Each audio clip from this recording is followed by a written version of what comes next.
السلام عليكم ورحمة الله وبركاته. الحمد لله رب العالمين والصلاة والسلام على أشرف الأنبياء والمرسلين نبينا محمد وعلى آله وصحبه أجمعين أما بعد. ബഹുമാന്യരായ സഹോദരങ്ങളെ സഹോദരിമാരെ,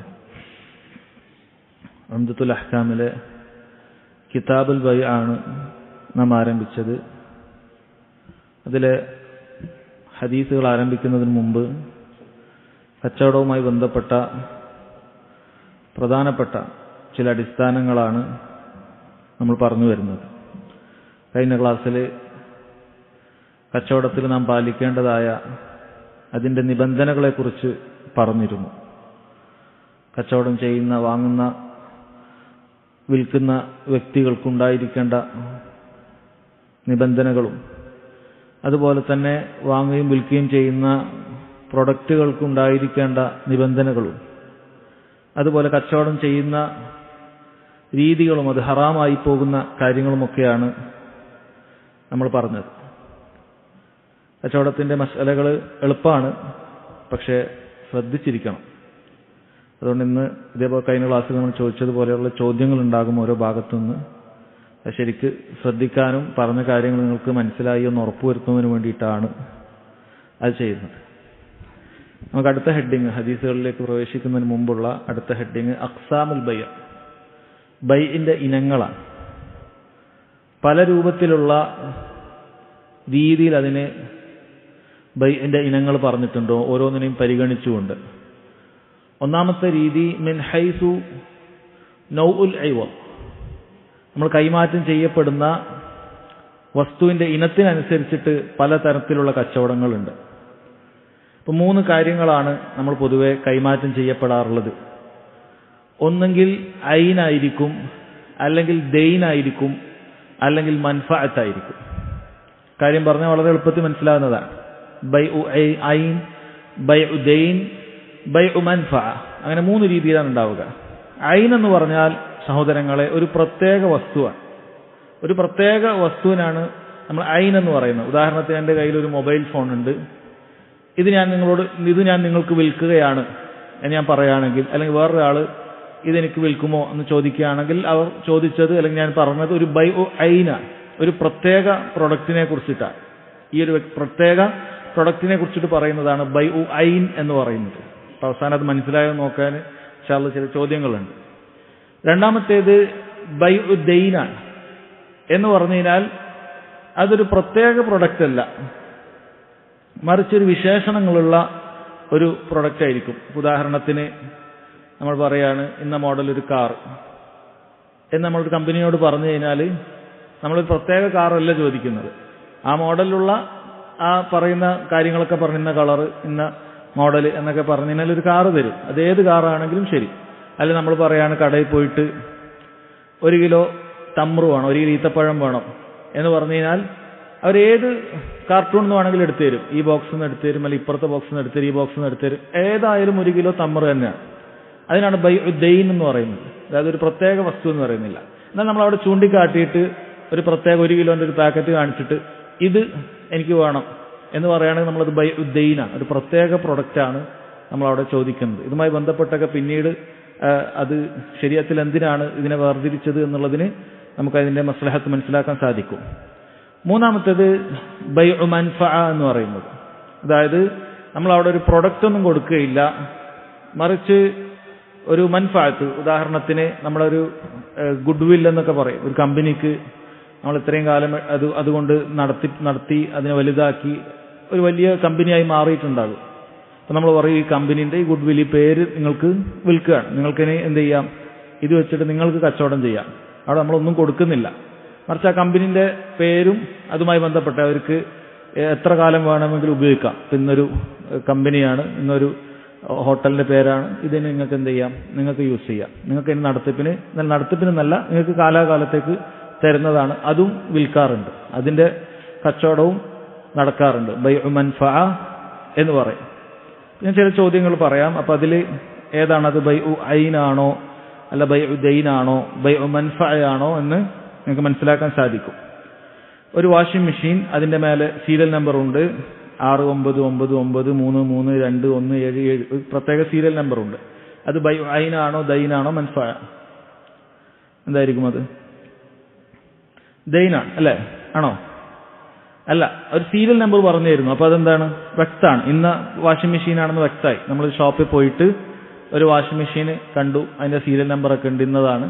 അത് ഞാൻ ബുക്ക് ചെയ്ത് കഴിഞ്ഞാൽ അത് എൻ്റെ വാഷിംഗ് മെഷീനായി, ബൈ ഐനാണെന്ന് പറയും. അതിൻ്റെ പ്രത്യേകത എന്താണെന്ന് വെച്ച് കഴിഞ്ഞാൽ, ഞാനത് വാങ്ങിക്കഴിഞ്ഞു എന്ന് വിചാരിക്കുക. ഞാൻ അവിടെ പോയി പൈസ ഒക്കെ കൊടുത്തു, ഈ വാഷിംഗ് മെഷീൻ എനിക്ക് വേണം, അതിൻ്റെ സീരിയൽ നമ്പറൊക്കെ റെഡിയായി, അങ്ങനെ വിചാരിക്കുക. പിന്നീട് അവിടെ പെട്ടെന്ന് എന്തെങ്കിലുമൊക്കെ ഒരു അപകടം ഉണ്ടായി, ആ ഇലക്ട്രോണിക് ഷോപ്പ് ഒന്നാകെ കത്തിപ്പോയി എന്ന് വിചാരിക്കുക. അയാളുടെ ഭാഗത്തുനിന്ന് ഒരു കുറവും വീഴ്ചയൊന്നും ഉണ്ടായിട്ടില്ല, അതായത് ഷോപ്പുകാരുടെ അടുത്തൊന്നും വീഴ്ച ഉണ്ടായിട്ടില്ല. പെട്ടെന്ന് എന്തെങ്കിലുമൊക്കെ മിന്നലോ മറ്റോ ഒക്കെ ഉണ്ടായി ആകെ തീ പിടിച്ചു, അങ്ങനെ വിചാരിക്കുക. ഈ ഷോപ്പുകാരനെ സംബന്ധിച്ചിടത്തോളം നിങ്ങൾക്ക് അതിൻ്റെ ഗ്യാരണ്ടി തരേണ്ട യാതൊരു ആവശ്യമില്ല. കാരണം നിങ്ങളെ പ്രൊഡക്റ്റ് നിങ്ങൾ അവിടെ ഒരു അമാനത്തായി വെച്ചതാണ്. നിങ്ങൾ പൈസ കൊടുത്ത് വാങ്ങിയാൽ, ഞാൻ പറഞ്ഞു ഞാനത് ലുഹറിന് വാങ്ങി, ഞാൻ അസറിന് വന്ന് എടുത്തോളാം, അപ്പം അത്രയും നേരമാണോ കുഴപ്പമില്ല, ഇവിടെ വെച്ചോട്ട് പ്രശ്നമില്ല, നിങ്ങൾ എപ്പോഴാണോ വണ്ടിയായിട്ട് വരുന്നത് അപ്പം നിങ്ങൾ കൊണ്ടുപോകാം എന്ന് പറഞ്ഞിട്ട് നമ്മളൊരു യദു അമാന നമ്മൾ അവിടെ ഒരു വിശ്വസിച്ചേൽപ്പിച്ചതാണ്. വിശ്വസിച്ചേൽപ്പിച്ചാൽ അയാളുടെ ഭാഗത്തുനിന്ന് കുറവൊന്നും വരുത്തിയിട്ടില്ലെങ്കിൽ എന്തെങ്കിലുമൊക്കെ നശിച്ചു പോയാൽ നമുക്ക് യാതൊരു ഉത്തരവാദിത്വം ഇല്ല. എൻ്റെ വീട്ടിലൊരാൾ ചോദിച്ചു, ഈ കാർ അവിടെ കൊണ്ടുവെക്കട്ടെ, ആ കൊണ്ടുവച്ചോളൂ, യാതൊരു കുഴപ്പമില്ല. പിറ്റേന്ന് അവിടെ എന്തെങ്കിലുമൊക്കെ വന്നു, കാറിന് മേലെ വലിയ മരം വന്നു വീണോ, ഞാനെന്തെങ്കിലും ഉത്തരവാദിത്വമാണ്? എനിക്കൊരു യാതൊരു ഉത്തരവാദിത്വം ഇല്ല. കാരണം ഞാനത് നിങ്ങൾക്ക് അവിടെ എൻ്റെ ഭാഗത്തുനിന്നൊരു വീഴ്ചയും വരുത്തിയിട്ടില്ല. എന്നാൽ ഞാൻ ആ കാറിൻ്റെ ഇപ്പുറത്തുള്ള മരം മുറിച്ച് കാർ അവിടെ മാറ്റിയിടാതെ ഞാൻ തന്നെ കൊണ്ടുപോയി കാറിന് മേലെ മരം കുത്തിച്ചാലോ? അതിൻ്റെ ഉത്തരവാദിത്വം ഞാനാവും. നമ്മൾ അമാനത്ത് പാലിക്കേണ്ടവരാണ്, ഉത്തരവാദിത്വം എനിക്കുണ്ടാവും. എന്നാൽ ഞാനൊന്നും ചെയ്തിട്ടില്ല. നല്ല കാറ്റടിച്ചുടൻ തന്നെ ഒരു മരം അതിൽ വീണ് പോയി കഴിഞ്ഞാൽ നമ്മളതൊരു ഉത്തരവാദിത്തമുണ്ട്. അതേപോലെ ഇവിടെ ബൈ ഐനാണെങ്കിൽ നമുക്കതിന് ലമാനൊന്നും കിട്ടൂല. എന്നാൽ ഞാനത് ചെയ്തിട്ടില്ല. ഞാനൊരു പേയ്മെൻറ്റ് ചെയ്തിട്ട് പറഞ്ഞു എനിക്കൊരു വാഷിംഗ് മെഷീൻ വേണമെന്ന് പറഞ്ഞിട്ട് ഞാൻ ഇന്ന് സെലക്റ്റും ചെയ്തിട്ടില്ല. ഒരു വാഷിംഗ് മെഷീൻ വേണം, ഇന്ന മോഡൽ ഒരു വേൾപൂളിൻ്റെ വാഷിംഗ് മെഷീൻ വേണം എന്ന് പറഞ്ഞു. എങ്കിൽ അവിടെ എന്ത് നാശം ഉണ്ടായാലും ഞാൻ പൈസ കൊടുത്തതാണ്, അവർ ബാധ്യസ്ഥരാണ് എനിക്ക് ആ പൈസയുടെ ഒരു വാഷിംഗ് മെഷീൻ കൊണ്ടുതരണം, എവിടുന്നെങ്കിലും കൊണ്ടുതരണം. കാരണം ഞാനൊരു പ്രത്യേക പ്രൊഡക്റ്റ് അവിടെ എടുത്തു വെച്ചിട്ടില്ല. അവിടെ പ്രത്യേക പ്രൊഡക്റ്റ് എടുത്തു വെച്ചിട്ടില്ല. കാരണം അത് ഏതാണെങ്കിലും അവർക്ക് എന്ത് ചെയ്യുന്നുണ്ട്, അവർക്ക് കിട്ടിക്കഴിഞ്ഞാൽ, അവർക്ക് അതിൻ്റെ നാശനഷ്ടത്തിന് കിട്ടിക്കഴിഞ്ഞാൽ അവരെൻ്റേത് തരാൻ ബാധ്യസ്ഥനാണ് എന്നാണ് പറഞ്ഞത്. ഇനി നമ്മുടെ നാട്ടിലെ നിയമങ്ങൾ എന്താണ് എന്നതിനറിയില്ല. ഇതാണ് അതുകൊണ്ടുള്ള മാറ്റങ്ങൾ. ഇനി രണ്ടാമത്തത്, ഒരാൾക്ക് നമ്മുടെ വീട്ടിൻ്റെ സ്ഥലത്തിൻ്റെ മുകളിലൂടെ നമ്മളൊരു പാലത്തിന് ഒരു അനുമതി കൊടുക്കുക. അതായത് നമ്മളെ വീടുണ്ട്, ഇപ്പുറത്തൊരു റോഡുണ്ട്, ഇപ്പുറത്തൊരു റോഡുണ്ട്, മുകളിലൂടെ ഒരു പാലം പോകണം എന്ന് വിചാരിക്കുക. എന്നാൽ മാത്രമേ അപ്പുറത്തേക്ക് പോകാൻ പറ്റുള്ളൂ. അപ്പോൾ നമ്മളതിന് ഒരു പാലം പോകാനുള്ള ഒരു അനുമതി കൊടുത്തു. അത് ഇതിലേതാണ് പെടുക? ഐനാണോ ദൈനാണോ മൻഫഅത്താണ്? മൻഫഅത്താണ് അല്ലേ? നമ്മളത് പ്രൊഡക്റ്റ് ഒന്നും കൊടുക്കുന്നില്ല. നമുക്ക് എത്ര കാലം വേണമെങ്കിലും അവർക്ക് ഉപയോഗിക്കാനുള്ള ഒരു അനുമതി മാത്രമാണ് അവിടെ കൊടുക്കുന്നത്. അതിന് നമ്മൾ എന്ത് ചെയ്യും? നമ്മളെന്തെങ്കിലും വാങ്ങിക്കും. നമ്മൾ മുകളിലേക്കൂടെ ഒരു പാലം നിങ്ങൾക്ക് പോകണം, ഒരു വഴി അങ്ങനെ അതിലേക്കൂടി പോകണം. നിങ്ങൾക്ക് ആ വഴി കിട്ടൂല. ആ വഴി ജീവിതകാലം നിങ്ങൾക്ക് അത് യൂസ് ചെയ്യാമെന്ന് മാത്രമേ ഉള്ളൂ. അത് എന്ത് ചെയ്യില്ല, ആ വഴി നിങ്ങൾക്ക് ആ സ്ഥലത്ത് നിങ്ങൾക്ക് വേറെ വീടെടുക്കാനൊന്നും പറ്റൂല. ഒരു വഴിക്കുള്ളത് മാത്രമാണ്. ആ വഴിക്ക് എത്ര കാലം വേണമെങ്കിൽ നടന്നു പോകാൻ, വാഹനം പോകാൻ ഞാൻ അതിൻ്റെ പൈസ വാങ്ങി അതവിടെ വിറ്റു. അതാണ് അതുകൊണ്ട് ഉദ്ദേശിക്കുന്നത്. ഇനി 1000 രൂപ, എൻ്റെ കയ്യിലുള്ള 1000 രൂപ, അത് ഐനാണോ ദൈനാണോ മൻഫഅത്താണോ? 1000 രൂപ എൻ്റെ കയ്യിൽ 1000 റുപ്യൻ്റെ 2500 നോട്ടുണ്ടെന്ന് വിചാരിച്ചു. ഐനായിരിക്കോ ദൈനാണോ മൻഫഅത്താണോ? എന്താണ്? ദൈനാണ് അല്ലേ? 1000 എന്ന് പറയുന്നത് ഒരു സ്പെസിഫിക് ഒന്നും അല്ലല്ലോ. ഏത് 1000 വേണമെങ്കിൽ ആയിക്കൂടെ. അപ്പം 1000 എന്ന് പറയുന്നത് ഒരു സ്പെസിഫിക്, ഒരു പ്രത്യേക, ഏത് 500ൻ്റെ എൻ്റെ കയ്യിലുള്ളൊരു 500 ഉണ്ടെങ്കിൽ ഏതെടുത്താലും എല്ലാം ഒരേപോലെ തന്നെയാണ്. ഒരു പ്രത്യേക രൂപയൊന്നുമില്ല. ഒരു പ്രത്യേക രൂപയൊന്നും അതിലില്ല. ഉദാഹരണത്തിന് ഒരാൾ നമ്മളെ കയ്യിൽ പണം ഏൽപ്പിച്ചു കഴിഞ്ഞാൽ, വേണ്ട പിന്നീട് പറയാം, കുറച്ചുകൂടി ഉദാഹരണങ്ങൾ വരാനുണ്ട്. അതായത് പണം എന്ന് പറയുന്നത് അത് പ്രത്യേകം എന്തില്ല, നമുക്ക് ഏത് 500 കൊടുത്തതിനാലും ഒരേപോലെ തന്നെയാണ്. നമ്മളൊരു പ്രൊഡക്റ്റ് വാങ്ങുന്നു, അത് ഈ 500 കൊടുത്തു, ഈ 500 കൊടുത്തു, ഈ 500 കൊടുത്തു, ഏത് കൊടുത്തതിനാലും അത് പ്രത്യേക കാര്യമല്ല, അതൊരു ദൈനാണ് എന്ന് പറയാം. ഇനി എൻ്റെ ഈ കാണുന്ന കയ്യിലുള്ള ഈ ഫോൺ, ഇത് ഐനാണോ ദൈനാണോ അത് മൻഫഅത്താണോ? ഐനാണ് അല്ലെ? ഒരു പ്രത്യേക പ്രൊഡക്റ്റാണ്. ഒരു പ്രത്യേക പ്രൊഡക്റ്റ് ആകുമ്പോൾ അത് ഐനാണ് എന്നാണ് അതിന് പറയാം. അത് ഇൻഷാ അല്ലാഹ് അതുമായി ബന്ധപ്പെട്ട് പിന്നീട് നമുക്ക് മനസ്സിലാക്കാൻ ഉണ്ട്. പിന്നീട് കച്ചവടത്തിന്റെ വേറൊരു ഇനാണ് മിൻ ഹൈസു നൗഉൽ മബിയ, നമ്മൾ വിൽക്കുന്ന വസ്തുവുമായി ബന്ധപ്പെട്ടിട്ടുള്ള ഇനങ്ങളാണ്. അതിനെ രണ്ടായിട്ട് വേർതിരിക്കാറുണ്ട്. അൽ ഉസൂൽ വസ്തിമാർ. ഉസൂൽ എന്ന് പറഞ്ഞാൽ അടിസ്ഥാനപരമായിട്ട് നമ്മൾ വാങ്ങുന്നത്, സിമാർ എന്ന് പറഞ്ഞാൽ അതിൽ നിന്ന് കിട്ടുന്നത്. ഉദാഹരണത്തിന് നമ്മൾ ഒരാളുടെ കയ്യിൽ നിന്ന് ഒരു പറമ്പ് വാങ്ങിക്കഴിഞ്ഞാൽ ആ പറമ്പാണ് ഉസൂൽ. ആ പറമ്പിൻ്റെ അകത്ത് എത്ര വൃക്ഷങ്ങളുണ്ട്, എത്ര തെങ്ങുണ്ട്, എത്ര മാവുണ്ട്, എത്ര പ്ലാവുണ്ട്, ഇതൊക്കെ അതിന്റെ സിമാറുകളാണ്, അതിന്റെ കിട്ടുന്ന ബൈ പ്രോഡക്റ്റ് എന്ന് വേണമെങ്കിൽ പറയാം. അപ്പൊ നമ്മൾ ഉസൂല് വാങ്ങിയാൽ തന്നെ ആ സിമാറ് നമുക്ക് എന്ത് ചെയ്യാം, അത് നമുക്കതിന്റെ ഹക്കുണ്ട് എന്നാണ്. നമ്മളിപ്പോൾ ഒരു ഏക്കർ കച്ചവടം ചെയ്തു, ഇന്ന ഏക്കർ ഞാൻ ഇത്ര രൂപയ്ക്ക് കച്ചവടം ചെയ്ത് വാങ്ങി. ഇപ്പോൾ ഒരാഴ്ച അതിനെക്കൊണ്ട് അയാൾ വാഹനമായിട്ട് വരുന്നത്, ഇതിലുള്ള തേങ്ങയൊക്കെ ഞാൻ പറിച്ചുകൊണ്ട് പോവാണ്, ഞാൻ ഞങ്ങൾക്ക് പറമ്പ് മാത്രമേ വിറ്റിട്ടുള്ളൂ എന്ന് പറഞ്ഞാൽ ശരിയാവോ? ഇല്ല. കാരണം പറമ്പ് വിറ്റ് കഴിഞ്ഞാൽ സ്വാഭാവികമായും അതുകൊണ്ട് ഉദ്ദേശിക്കുന്നത് എന്താണ്, അതിലുള്ള മുഴുവൻ കാര്യങ്ങളും എനിക്കാണ് എന്നാണ്. അതല്ലാതെ അതിൽ നടുവിൽ ഒരു ചെറിയ വീടുണ്ട്, അതെൻ്റെതാണ്, അവിടെ വന്ന് ഞാൻ താമസിക്കും എന്നൊക്കെ പറയാൻ പറ്റൂല. ആ പറമ്പ് വിറ്റ് കഴിഞ്ഞാൽ ആ പറമ്പിൻ്റെ അകത്തുള്ള മുഴുവൻ എനിക്കാണ്, പറമ്പിൻ്റെ അകത്തുള്ള മുഴുവൻ എനിക്കാണ്. എന്നാലും പറമ്പ് വിൽക്കുന്ന സമയത്ത് അയാളുടെ ഒരു കാറും ഉണ്ടായിരുന്നു, അപ്പൊ അതും എനിക്കാണെന്ന് പറയാൻ പറ്റുമോ? ഇല്ല. അതിൽപ്പെടുന്നതല്ല, നമ്മൾ നാട്ടിൽ അറിയപ്പെടുന്നതാണ്. കാർ അവിടെ നിന്ന് എടുത്തു മാറ്റുന്ന കാര്യമാണ്. അത് ഉറുഫിലാണ്, നാട്ടു നടപ്പനുസരിച്ചിട്ടാണ് അത്തരം കാര്യങ്ങൾ തീരുമാനിക്കുക. അതല്ല എങ്കിൽ നമ്മളൊരു കാര്യം വിറ്റ് കഴിഞ്ഞാൽ അതുമായി കിട്ടുന്ന കാര്യങ്ങളെല്ലാം നമുക്കുള്ളതാണ് എന്നുള്ളതാണ്. ആ ഒരു ഇനത്തിലാണ് ഉസൂലുകളും സിമാറുകളുമായി കച്ചവടത്തെ വേർതിരിക്കാറുണ്ട്. ഇനി പറയുന്നത് അൽ ബൈഉ മിൻ ഹൈസുൽ അജൽ, നമ്മൾ വിൽക്കുന്ന വാങ്ങുന്ന വസ്തു കൊടുക്കുന്നതും എടുക്കുന്നതിന്റെ അവധിയുമായി ബന്ധപ്പെട്ട്, പൈസ എപ്പോൾ കൊടുക്കുന്നു, സാധനം എപ്പോൾ എടുക്കുന്നു, അവധിയുമായി ബന്ധപ്പെട്ടിട്ടുള്ള ഇനമാണ്. 4 ഇനങ്ങളാണ് പണ്ഡിതന്മാർ പറഞ്ഞിട്ടുള്ളത്. ഒന്ന് തഅജീലുൽ മുസ്മൻ. സമൻ എന്ന് പറഞ്ഞു കഴിഞ്ഞാൽ പണം, പ്രൈസ്, എപ്പോഴും ഓർമ്മിക്കുക. മുസ്മൻ എന്ന് പറഞ്ഞു കഴിഞ്ഞാൽ നമ്മളെ പ്രോഡക്റ്റ്, നമ്മൾ പൈസ കൊടുത്ത് വാങ്ങുന്ന സാധനമാണ് മുസ്മൻ. ഇപ്പൊ തഅജീൽ എന്ന് പറഞ്ഞാൽ വൈകിപ്പിക്കുക. തഅജീലുൽ മുസ്മൻ, പ്രൊഡക്റ്റ് വൈകിപ്പിക്കുക. പൈസ നമ്മൾ ആദ്യം കൊടുക്കും, അഡ്വാൻസ് ആയിട്ട് പേയ്മെന്റ് കൊടുക്കും, പിന്നീട് നമുക്ക് പ്രൊഡക്റ്റ് കിട്ടുന്നതാണ്. അതിന് സലം എന്ന് പറയും. സലം കച്ചവടം, അത് ഇൻഷാ അല്ലാഹ് അതുമായി ബന്ധപ്പെട്ട് വരുന്നുണ്ട്. സലം എന്ന് പറയും. അങ്ങനെ ഒരു രീതിയുണ്ട്.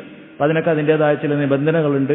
ചില പ്രത്യേക വസ്തുക്കൾ മാത്രമേ അങ്ങനെ ചെയ്യാൻ പറ്റുള്ളൂ, എല്ലാ വസ്തുക്കളും ചെയ്യാൻ പറ്റൂല, ഇങ്ങനെ കാര്യങ്ങളൊക്കെ ഉണ്ട്. അപ്പൊ ഈ രീതിയിൽ സലം എന്ന് പറയും. ആദ്യം പണം കൊടുത്ത് പിന്നീട് വസ്തു കിട്ടുന്ന രീതി. പണം ആദ്യം കൊടുക്കുന്നു, പിന്നീട് വസ്തു കിട്ടുന്ന രീതി. രണ്ടാമത്തേത് തഅജീലു സമൻ. ആദ്യം സാധനം കിട്ടുന്നു, പിന്നീട് നമ്മൾ പൈസ കൊടുക്കുന്നു. അത് നമ്മൾ പിന്നീട് എന്താ പറയുക, ഇൻസ്റ്റാൾമെന്റ് ആയിട്ടാകട്ടെ, ഏത് രൂപത്തിലാകട്ടെ, നമ്മൾ പിന്നീട് ഘട്ടം ഘട്ടമായി പണം കൊടുക്കുന്നു, ആദ്യം വസ്തു കിട്ടുന്നു. ഇങ്ങനെയും കച്ചവടം ചെയ്യാറുണ്ട്. 3 തഅജീലുഹുമ. രണ്ടും ഒപ്പം. നമ്മൾ പൊതുവെ കടകളിലൊക്കെ പോയി നമ്മൾ ചെയ്യുന്ന, സൂപ്പർ മാർക്കറ്റിലൊക്കെ പോയി നമ്മൾ ചെയ്യുന്ന രീതി, നമ്മൾ പൈസ കൊടുക്കുന്നു, അപ്പം തന്നെ സാധനം എടുക്കുന്നു, അല്ലെ? സാധനം എടുത്തിട്ട് നമ്മൾ ബില്ല് ചെയ്തിട്ട് പൈസ കൊടുത്തിട്ട് സാധനമായിട്ടാണ് പോകുന്നത്. ആ രൂപത്തിലാണ് ചെയ്യുക. 4മത്തേത് തഅജീലുൽ ബദലൈൻ. രണ്ടും വൈകിപ്പിക്കുക എന്നുള്ളത്. ഇത് പൊതുവെ പാടില്ല എന്ന് പറയുന്ന രീതിയാണ്. അതായത് നമ്മൾ പൈസയും കൊടുത്തിട്ടില്ല, സാധനവും കിട്ടിയിട്ടില്ല. ഈ രൂപം അസല് പാടില്ല എന്നുള്ളതാണ്.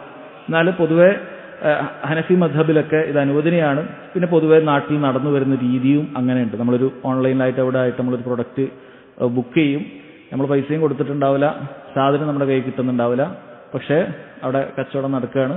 പിന്നീട് സാധനം വരുന്നു, അപ്പം നമ്മൾ പൈസ കൊടുക്കുന്നു, ക്യാഷ് ഓൺ ഡെലിവറി ആയി മറ്റുമൊക്കെ കൊടുക്കുന്നു. ഇതിനാണ് തഅജീലുൽ ബദലൈൻ എന്ന് പറയുന്നത്. ഹംബലി മദ്ഹബിലൊക്കെ ഇത് പാടില്ല എന്ന്, 3 മദ്ഹബിലും പാടില്ല എന്ന് തന്നെയാണ്. ഹനഫി മദ്ഹബിലാണ് അത് അനുവദനീയമാണ് എന്ന് പറയുന്നത്. ഇനി ഇതിൽ നമ്മൾ ആദ്യം പറഞ്ഞ സലം എന്ന് പറയുന്ന കച്ചവടം. എന്താണ് സലം എന്ന് പറഞ്ഞു കഴിഞ്ഞാൽ?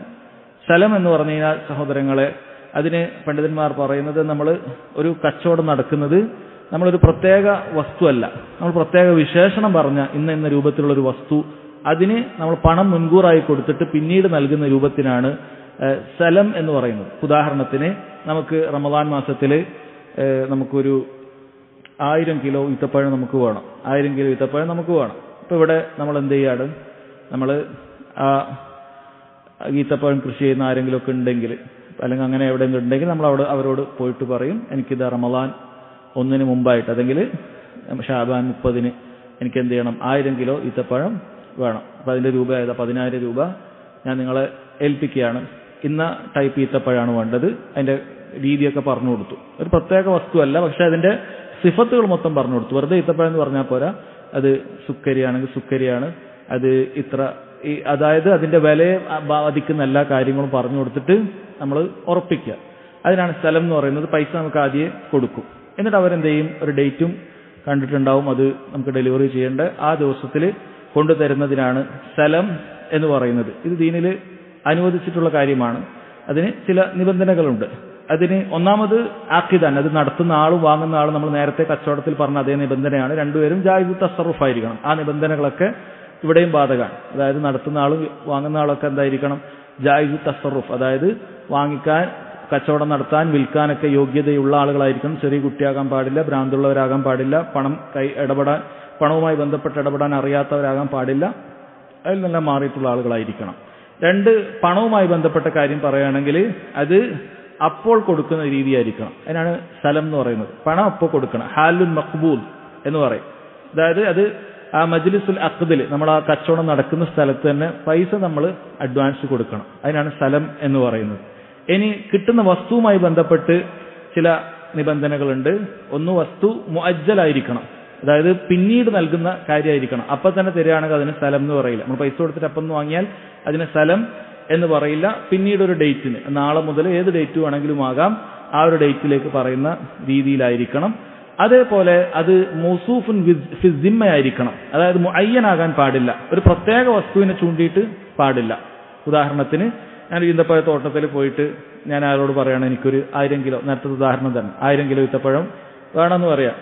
എന്നാൽ ഞാൻ ഒരു പ്രത്യേക ഈത്തപ്പഴത്തിന്റെ ഈന്തപ്പന ചൂണ്ടിയിട്ട് ഇതിൽ നിന്നും അങ്ങനെ 3 or 4 ഒക്കെ ചൂണ്ടിയിട്ട് ഇതിൽ നിന്നുള്ള ഈന്തപ്പനയാണ് എനിക്ക് വേണ്ടത് എന്ന് പറയുന്നത് സ്ഥലമിൽ പെടുകയില്ല. അങ്ങനെ ചെയ്യരുത് എന്നാണ്. കാരണം അത് വാങ്ങുന്ന ആൾക്കൊരു നഷ്ടം സംഭവിക്കാൻ സാധ്യതയുള്ള കാര്യമാണ്. കാരണം പൈസ പിന്നെയാണ് ഉണ്ടാവുന്നത്, ഈത്തപ്പഴം അപ്പോൾ ഉണ്ടായിട്ടില്ല. ഈത്തപ്പഴം അത് കൊലച്ച് വരണമെങ്കിൽ ചിലപ്പോൾ സമയമാകും. നമ്മൾ നേരത്തെ കൂട്ടി പൈസ കൊടുക്കുകയാണ്. നമ്മളിങ്ങനെ ഒരു പ്രത്യേക വസ്തുവിനെ കുറിച്ച് പറഞ്ഞു കഴിഞ്ഞാൽ വാങ്ങുന്നവന് നഷ്ടമാണ്. അതുകൊണ്ടാണ് ദീനിൽ അങ്ങനെ ഒരു കാര്യം പറഞ്ഞത്, അങ്ങനെ ചെയ്യരുത് എന്നുള്ളത്. കാരണം ഈ പ്രത്യേകം ഈത്തപ്പഴം എന്തെങ്കിലും കാരണത്താൽ അതിൽ ഈത്തപ്പഴം ഇല്ലാതിരിക്കുകയോ അതല്ലെങ്കിൽ അത് നശിച്ചു പോവുകയോ അതല്ലെങ്കിൽ അതിലുള്ള ഈത്തപ്പഴം ആരെയും കട്ടുകൊണ്ടുപോവുകയൊക്കെ ചെയ്തു കഴിഞ്ഞാൽ, അല്ലെങ്കിൽ കത്തിപ്പോവുകയൊക്കെ ചെയ്തു കഴിഞ്ഞാൽ നമുക്ക് നഷ്ടമായിരിക്കും. അതുകൊണ്ട് നമ്മൾ ഈ ഈന്തപ്പന തോട്ടത്തിലെ ഏതും ആവാം, അതുകൊണ്ട് ഒരു പ്രത്യേക വസ്തുവിനെ ചൂണ്ടിയിട്ട് ബൈഉ സ്ഥലമിൽ പറയാൻ പാടില്ല എന്നാണ്. മറിച്ച് മൗസൂഫും വിദിമ്മ, സുക്കരി ആയിരിക്കണം, ഇന്നതായിരിക്കണം, ഇന്ന രൂപത്തിലായിരിക്കണം. അപ്പൊ ആ തോട്ടത്തിൽ ഏത് ഈത്തപ്പഴത്തുനിന്ന് വേണമെങ്കിലും അയാൾക്ക് തരാവുന്നതാണ്, ഏത് ഈത്തപ്പഴത്തോട്ടത്തിൽ തരാവുന്നതാണ്. എന്തെങ്കിലുമൊക്കെ ഈ 2 ഈന്തപ്പനക്ക് എന്തെങ്കിലും സംഭവിച്ചു എന്നുള്ളത് കൊണ്ട് അയാൾക്ക് തരാതിരിക്കാൻ പറ്റൂല, അയാൾ വേറെ എവിടെന്നെങ്കിലൊക്കെ ആക്കി അത് തരണം. അതാണ് മൗസൂഫുൻ ഫിദിമ്മ എന്ന് പറയുന്നത്. പിന്നീട് പറയാറുള്ളത് മിമ്മ യുംകിനു ദബ്തു സിഫത്തിഹി എന്നൊരു നിബന്ധന പറയാറുണ്ട്. അതായത് ഈ പറയുന്ന സ്ഥലമിൽ നമുക്ക് പൊതുവെ വിശേഷണം പറഞ്ഞു വിൽക്കാൻ പറ്റുന്ന വസ്തുക്കളെ വിൽക്കാൻ പാടുള്ളൂ. അതായത് ഒരു വിശേഷണം പറഞ്ഞു വിൽക്കാൻ പറ്റാത്ത ചില വസ്തുക്കൾ ഉണ്ടാകും. പണ്ഡിതന്മാർ പറയുന്നത് കാറൊക്കെ വെക്കുന്ന സമയത്ത് അത് ശ്രദ്ധിക്കേണ്ടതാണ്. കാരണം യൂസ്ഡ് കാറാണെങ്കിൽ നമുക്കൊരു വിശേഷണം പ്രത്യേകം കൃത്യമായി പറയാൻ സാധിക്കുകയില്ല എന്നാണ്. കാരണം ഒരു 10,000 കിലോമീറ്റർ ഓടിയ കാറ് ഇന്ന മോഡൽ എന്ന് പറഞ്ഞു കഴിഞ്ഞാൽ അത് എപ്പോഴും സെയിം ആയിരിക്കില്ല. കാരണം 10,000 കിലോമീറ്റർ നല്ല നിലക്ക് ഓടിച്ച ആൾക്കാരുണ്ടാവും, വേറെ കോലത്തിൽ ഓടിച്ച ആൾക്കാരുണ്ടാവും, നല്ല വൃത്തിയിൽ ഓടിച്ച ആൾക്കാർ, അത് അല്ലെങ്കിൽ ഒരുപാട് അതിൻ്റെ ഉള്ളിൽ പണിയൊക്കെ വരുത്തി നടത്തിയ ആൾക്കാരുണ്ടാവും. അപ്പം അങ്ങനെ വ്യക്തമായി അതിന്റെ സിഫത്ത് പറഞ്ഞു കൊടുക്കാൻ പറ്റാത്ത വസ്തുക്കൾക്ക് പാടില്ല. എന്നാൽ ഈത്തപ്പഴവും മറ്റൊന്നും അങ്ങനെയല്ല, അല്ലെങ്കിൽ ഇന്ന പ്രൊഡക്റ്റൊക്കെ അങ്ങനെയല്ല, നമ്മൾ പറഞ്ഞത് തന്നെ കിട്ടും, അത് ആ രൂപത്തിൽ തന്നെ കിട്ടുന്നതാണ്. അങ്ങനെ ഒരു നിബന്ധനകളൊക്കെ സഹോദരങ്ങളെ അതിലുണ്ട്. പിന്നെ ഈ കച്ചവടം നടത്തുന്ന സമയത്ത് നമ്മൾ പറയുന്ന സീകയുണ്ട്, അതിന് കച്ചവടത്തിന്റെ രൂപമുണ്ട്. അത് നമ്മൾ ആ സീകയിൽ, നമ്മൾ ആ കച്ചവടം ഇറക്കി എനിക്ക് വേണ്ടത് ഇന്നതാണ് എന്ന് പറയുമ്പോൾ അവർ പറയുന്നു ആ പ്രൈസുമായി ബന്ധപ്പെട്ട, കച്ചവടത്തിന്റെ പണവുമായി ബന്ധപ്പെട്ട മുഴുവൻ കാര്യങ്ങൾ, അത് ബാധിക്കുന്ന മുഴുവൻ കാര്യങ്ങൾ അവിടെ പറഞ്ഞിരിക്കണം. അതായത് എനിക്കൊരു കിലോ ഈത്തപ്പഴം എന്ന് മാത്രം പറഞ്ഞിട്ട് കാര്യമില്ല, അത് 100 രൂപയോടെ വെച്ചിരിക്കുന്നു, അടുത്ത ആഴ്ച 1 കിലോ ഈത്തപ്പഴം എന്ന് പറഞ്ഞിട്ട് കാര്യമില്ല, അങ്ങനെ പറയരുത്. മറിച്ച് ഏതാണ് ആ ഈത്തപ്പഴം, ഇന്ന ക്വാളിറ്റിയാണ്, ഇന്ന രൂപത്തിലുള്ളതാണ് എന്ന് വളരെ കൃത്യമായി പറയണം. അതുപോലെ ദിക്റു അൽ ഖദ്രി ബിൽ മിഅ്യാർ ശർഈ, ശർഈലുള്ള ഓരോന്നിനും അതിൻ്റെതായ കണക്കുകളുണ്ട്. ഈത്തപ്പഴത്തിന് ശർഈന്റെ കണക്ക് എന്ന് പറയുന്നത് അത് മക്കീലാണ് എന്നുള്ളതാണ്, മൗസൂനല്ല, തൂക്കുന്നതല്ല. ഇന്ന് നമ്മൾ തൂക്കിയിട്ടാണ് കൊടുക്കുന്നത്. പക്ഷേ ശരീഅത്തിന്റെ കണക്ക് പ്രകാരം ഈത്തപ്പഴം അത് കോരിയിട്ടാണ് കൊടുക്കുക, സായിലാണ് കൊടുക്കുക. അപ്പൊ അതുകൊണ്ട് ആ കണക്കിലെ പറയാൻ പാടുള്ളൂ എന്നുള്ള നിയമം കൂടിയുണ്ട്. 100 സാ, 1000 സാ, ആ രൂപത്തിലായിരിക്കണം അത് പറയേണ്ടത് എന്നുള്ള കാര്യവും ഉണ്ട്. അതേപോലെ എപ്പോഴാണത് ഡെലിവറി ചെയ്യുക എന്നുള്ളത് കൃത്യമായി പറയണം. ഈ പറയുന്ന കാര്യങ്ങളെല്ലാം ഉൾക്കൊള്ളുന്നതാണ് സഹോദരങ്ങളെ സ്ഥലം കച്ചവടം എന്ന് പറയുന്നത്. ഇത് അനുവദനീയമാണ്. ഇത് അനുവദനീയമാക്കാൻ കാരണം പ്രത്യേകിച്ചും കാർഷിക മേഖലയിലൊക്കെ കച്ചവടക്കാർക്ക് ഉപകരിക്കുന്നതിന് വേണ്ടിയിട്ടാണ്. കാരണം കച്ചവടക്കാർക്ക് കൃഷി ചെയ്യണമെങ്കിൽ എന്ത് വേണം? പൈസ ആവശ്യമുണ്ടാവും. അഡ്വാൻസ് പേയ്മെന്റ് കിട്ടിയാലേ അവർക്ക് എന്ത് ചെയ്യാൻ പറ്റുള്ളൂ? അവർക്ക് അതുമായി ബന്ധപ്പെട്ട കൃഷിക്ക് വേണ്ട വളങ്ങളും മറ്റുമൊക്കെ ചെയ്തു കൊടുക്കാനൊക്കെ പറ്റുള്ളൂ. അപ്പോൾ പൈസ അവർ ആദ്യം വാങ്ങിക്കും. അവർക്ക് ഏകദേശം 4-5 മാസം 6 മാസമൊക്കെ ആകുമ്പോൾ ഇത് പൂത്ത് ഇന്ന് കൊലച്ചു കിട്ടും. അപ്പോൾ അതിൽ നിന്ന് ആദ്യമേ പൈസ വാങ്ങാമെന്നുള്ള ഒരളവ് ശരീഅത്തിൽ വരികയാണ്. പക്ഷേ ഈ പറഞ്ഞ നിബന്ധനകളൊക്കെ പാലിച്ചാൽ മാത്രമാണ് അത് ലഭിക്കുക എന്നാണ് പറഞ്ഞിട്ടുള്ളത്. അതുമായി ബന്ധപ്പെട്ട് ചില കാര്യങ്ങൾ പിന്നീട് വരും. ഇനി പിന്നീടുള്ള ഒരു കാര്യം പണ്ഡിതന്മാർ ചർച്ച ചെയ്ത മറ്റൊരു കാര്യമാണ് മാല യതസറഫു ഫീഹി ഖബ്ല അൽ ഖബ്ൽ. നമുക്ക് സ്വന്തമാക്കുന്നതിന് മുമ്പ് നമുക്ക് വിൽക്കാൻ പാടില്ലാത്ത, അതിൽ നമുക്ക് വിൽക്കലോ മറ്റെന്തെങ്കിലുമൊക്കെ മറ്റൊരാൾക്ക് അത് തിരിച്ചു കൊടുക്കലോ ഒന്നും പാടില്ലാത്തതായ ചില വസ്തുക്കളുണ്ട്. അത് നമ്മുടെ കയ്യിൽ ഉൾപ്പെടുത്തിയിട്ട്, ഖബ്ൽ എന്ന് പറഞ്ഞാൽ നമ്മുടെ കയ്യിൽ ഉൾപ്പെടുത്തുക എന്നുള്ളതാണ്. നമ്മൾ കയ്യിലേക്ക് കൊണ്ടുപോകണമെന്നില്ല, നമ്മൾ ഉടമസ്ഥതയിലാക്കുക എന്നുള്ളതാണ്. അത് ഉടമസ്ഥതയിലാക്കിയതിനു ശേഷം മാത്രമേ നമുക്ക് അതിലൊരു തസറുഫ്, അതിൽ മറ്റൊരാളുമായിട്ട് കച്ചവടമോ മറ്റുമൊക്കെ നടത്താൻ പാടുള്ളൂ. ഇപ്പോൾ വസ്തുക്കൾ പല തരത്തിലുള്ള വസ്തുക്കളുണ്ട്. ഒന്ന് അൽ മബീഉ ബിൽ കൈൽ, നമ്മൾ തൂക്കി കൊടുക്കുന്ന വസ്തുക്കളുണ്ട്. അപ്പോൾ തൂക്കി കൊടുക്കുന്ന വസ്തുക്കളാണെങ്കിൽ നമ്മളത് തൂക്കിയാൽ മാത്രമേ അതെന്താവുള്ളൂ, നമ്മളെ ഖബ്ലിലാവും, നമ്മുടെ കയ്യിലായി എന്ന് പറയാൻ പറ്റൂ. ഉദാഹരണം പറയുകയാണെങ്കിൽ ഇവിടെ അഫ്വാൻ അളന്നൊടുക്കുക, മക്കീൽ എന്ന് പറഞ്ഞാൽ അളന്നൊടുക്കുക. ഈത്തപ്പഴമൊക്കെ ഞാൻ പറഞ്ഞു ശരീഅത്തിൽ അളന്നിട്ടാണ് പറയുക. ഉദാഹരണത്തിന് ഒരാൾ കടയിൽ പോയിട്ട് ഒരു സാ ഈത്തപ്പഴം വേണമെന്ന് പറഞ്ഞു. ഒരു സാ ഈത്തപ്പഴത്തിന് ഇതാ ഞാൻ 100 രൂപ കൊടുക്കുകയാണ്, ഒരു സാ ഈത്തപ്പഴം വേണം. അപ്പോൾ അയാൾ ഒരു സാ ഈത്തപ്പഴം എന്ത് ചെയ്തു, അത് കോരിയിട്ട് ഒരു കവറിലാക്കിയിട്ട് അവിടെ വെച്ചു. അപ്പോൾ ഞാൻ പറഞ്ഞു ഇപ്പോൾ എടുക്കുന്നില്ല, ഞാനെന്ത് ചെയ്യാണ്, വൈകുന്നേരം വന്നിട്ട് എടുക്കാം. അങ്ങനെ ഞാൻ പോയി വേറൊരാളെ കണ്ടു. അയാളോട് ഞാൻ പറഞ്ഞു എനിക്ക് ഇന്നത് ഒരു സാ ഈത്തപ്പഴം എൻ്റെ അടുത്തുണ്ട്, അത് ഞാൻ 100 രൂപയ്ക്ക് വാങ്ങി, ഞാൻ 120 രൂപയ്ക്ക് നിനക്ക് തരാൻ പറ്റും എന്ന് പറഞ്ഞാൽ എനിക്കതിൽ കച്ചവടം ചെയ്യാൻ പറ്റും. കാരണം എന്താണ്, ഞാനത് ഖബ്ൽ ചെയ്തിട്ടുണ്ട്. എൻ്റെ കയ്യിൽ വാങ്ങിയിട്ടില്ലെങ്കിലും ഞാൻ എന്ത് ചെയ്തിട്ടുണ്ട്, അത് അവിടുന്ന് അയാളിൽ നിന്നും എടുത്ത് എൻ്റെത് വേറെയാക്കി വെച്ചിട്ടുണ്ട്. എന്നാണ് ഇതിൻ്റെ ഹിക്മത്ത്. ബാക്കിയുള്ളത് കൂടി പറഞ്ഞ് ഒരുമിച്ച് ഹിക്മത്ത് പറയാം. ഇങ്ങനെ വേറെയാക്കി വെച്ചിട്ടുണ്ട്. ഇനി അതേപോലെ തൂക്കി കൊടുക്കുന്ന വസ്തുവാണെങ്കിൽ ഒരു ഇറച്ചി, 1 കിലോ ഇറച്ചിയൊക്കെ തൂക്കി കൊടുക്കുന്ന കാര്യമാണ്. ഞാൻ 1 കിലോ ആട്ടിറച്ചി വാങ്ങി. അത് ഞാനൊരു 1000 രൂപ കൊടുത്തിട്ട് അയാൾ പറഞ്ഞു എനിക്ക് 1 കിലോ ആട്ടിറച്ചി വേണം. അപ്പോൾ അയാൾ എന്ത് ചെയ്തു, അത് തൂക്കിയിട്ട് ഒരു കവറിലാക്കി അവിടെ വെച്ചു. വഴിയിലൊരാളോട് പറഞ്ഞു ആട്ടിറച്ചിയുണ്ട്, 1100 രൂപക്ക് തരാൻ പറ്റും എന്ന് പറഞ്ഞിട്ട് എനിക്ക് എന്ത് ചെയ്യാം, അയാൾക്ക് കച്ചവടം ചെയ്യാം. ഞാനത് തൂക്കി മാറ്റിയിട്ടുണ്ട്. എന്നാൽ ഞാനത് തൂക്കിയിട്ടില്ല, 1000 രൂപ കൊടുത്തിട്ടേ ഉള്ളൂ. ഞാൻ ആദ്യത്തെ ഈ ആട്ടിറച്ചി തൂക്കിയിട്ടൊന്നുമില്ല, ആട്ടിറച്ചി ഇപ്പോഴും അവിടെ തന്നെയാണുള്ളത്. അത് എനിക്ക് വേണ്ടി മുറിച്ച് തൂക്കിയിട്ടില്ല. എങ്കിൽ എനിക്ക് പുറത്തു പോയിട്ട് അത് കച്ചവടം ചെയ്യാൻ പാടില്ല എന്നുള്ളതാണ്. എൻ്റെ കയ്യിൽ ആട്ടിറച്ചിയുണ്ട്, 1100 രൂപയ്ക്ക് തരാൻ പറ്റുമെന്ന് പറഞ്ഞ് കച്ചവടം ചെയ്യാൻ പാടില്ല. അതേപോലെ ആദ്യം പറഞ്ഞ ഒരു സാ ഈത്തപ്പഴമുണ്ട്, അത് 150 രൂപയ്ക്ക് തരാൻ പറ്റും എന്ന് പറഞ്ഞ് കച്ചവടം ചെയ്യാൻ പാടില്ല. എന്തുകൊണ്ടാണ് ഈ നിയമം വന്നത്? നമ്മൾ നേരത്തെ പറഞ്ഞൊരു കാര്യമാണ്. ദീനിലൊരു നിയമമുണ്ട്, ആരാണോ നഷ്ടം സഹിക്കാൻ തയ്യാറാകുന്നത് അവർക്ക് മാത്രമേ ലാഭമെടുക്കാൻ അനുവാദമുള്ളൂ. ഒരു ഖായിദത്തിന് അതിലാണ്, നീതിപൂർവമായ ഒരടിസ്ഥാനമാണ്. ആർക്കാണോ നഷ്ടം സഹിക്കാൻ സാധിക്കുന്നത് അവർക്കേ കച്ചവടത്തിൽ ലാഭത്തിന് എന്തുള്ളൂ, വകുപ്പുള്ളൂ. നഷ്ടം സഹിക്കാൻ തയ്യാറാകാത്തവർക്ക് ലാഭമില്ല എന്നാണ്. നേരത്തെ ഉദാഹരണം പറയുകയാണെങ്കിൽ ഈ ആട്ടിറച്ചി ഞാൻ 1000 രൂപ കൊടുത്തു. ഞാൻ പറഞ്ഞു 1 കിലോ ആട്ടിറച്ചി, ആട്ടിറച്ചിക്ക് 1000 രൂപ എന്ന് വിചാരിക്കുക. 1 കിലോ ആട്ടിറച്ചി വേണമെന്ന് പറഞ്ഞു. അപ്പോൾ അയാൾ എന്ത് ചെയ്തിട്ടില്ല, ആടിന് ചിലപ്പോൾ അറുത്തിട്ടുണ്ടാവില്ല, ചിലപ്പോൾ അറുത്തിട്ട് തൂക്കിയിട്ടുണ്ടാവും, പക്ഷേ എൻ്റെ 1 കിലോ മാറ്റി വെച്ചിട്ടുണ്ടാവില്ല. ഇങ്ങനെയാണ് സംഭവം.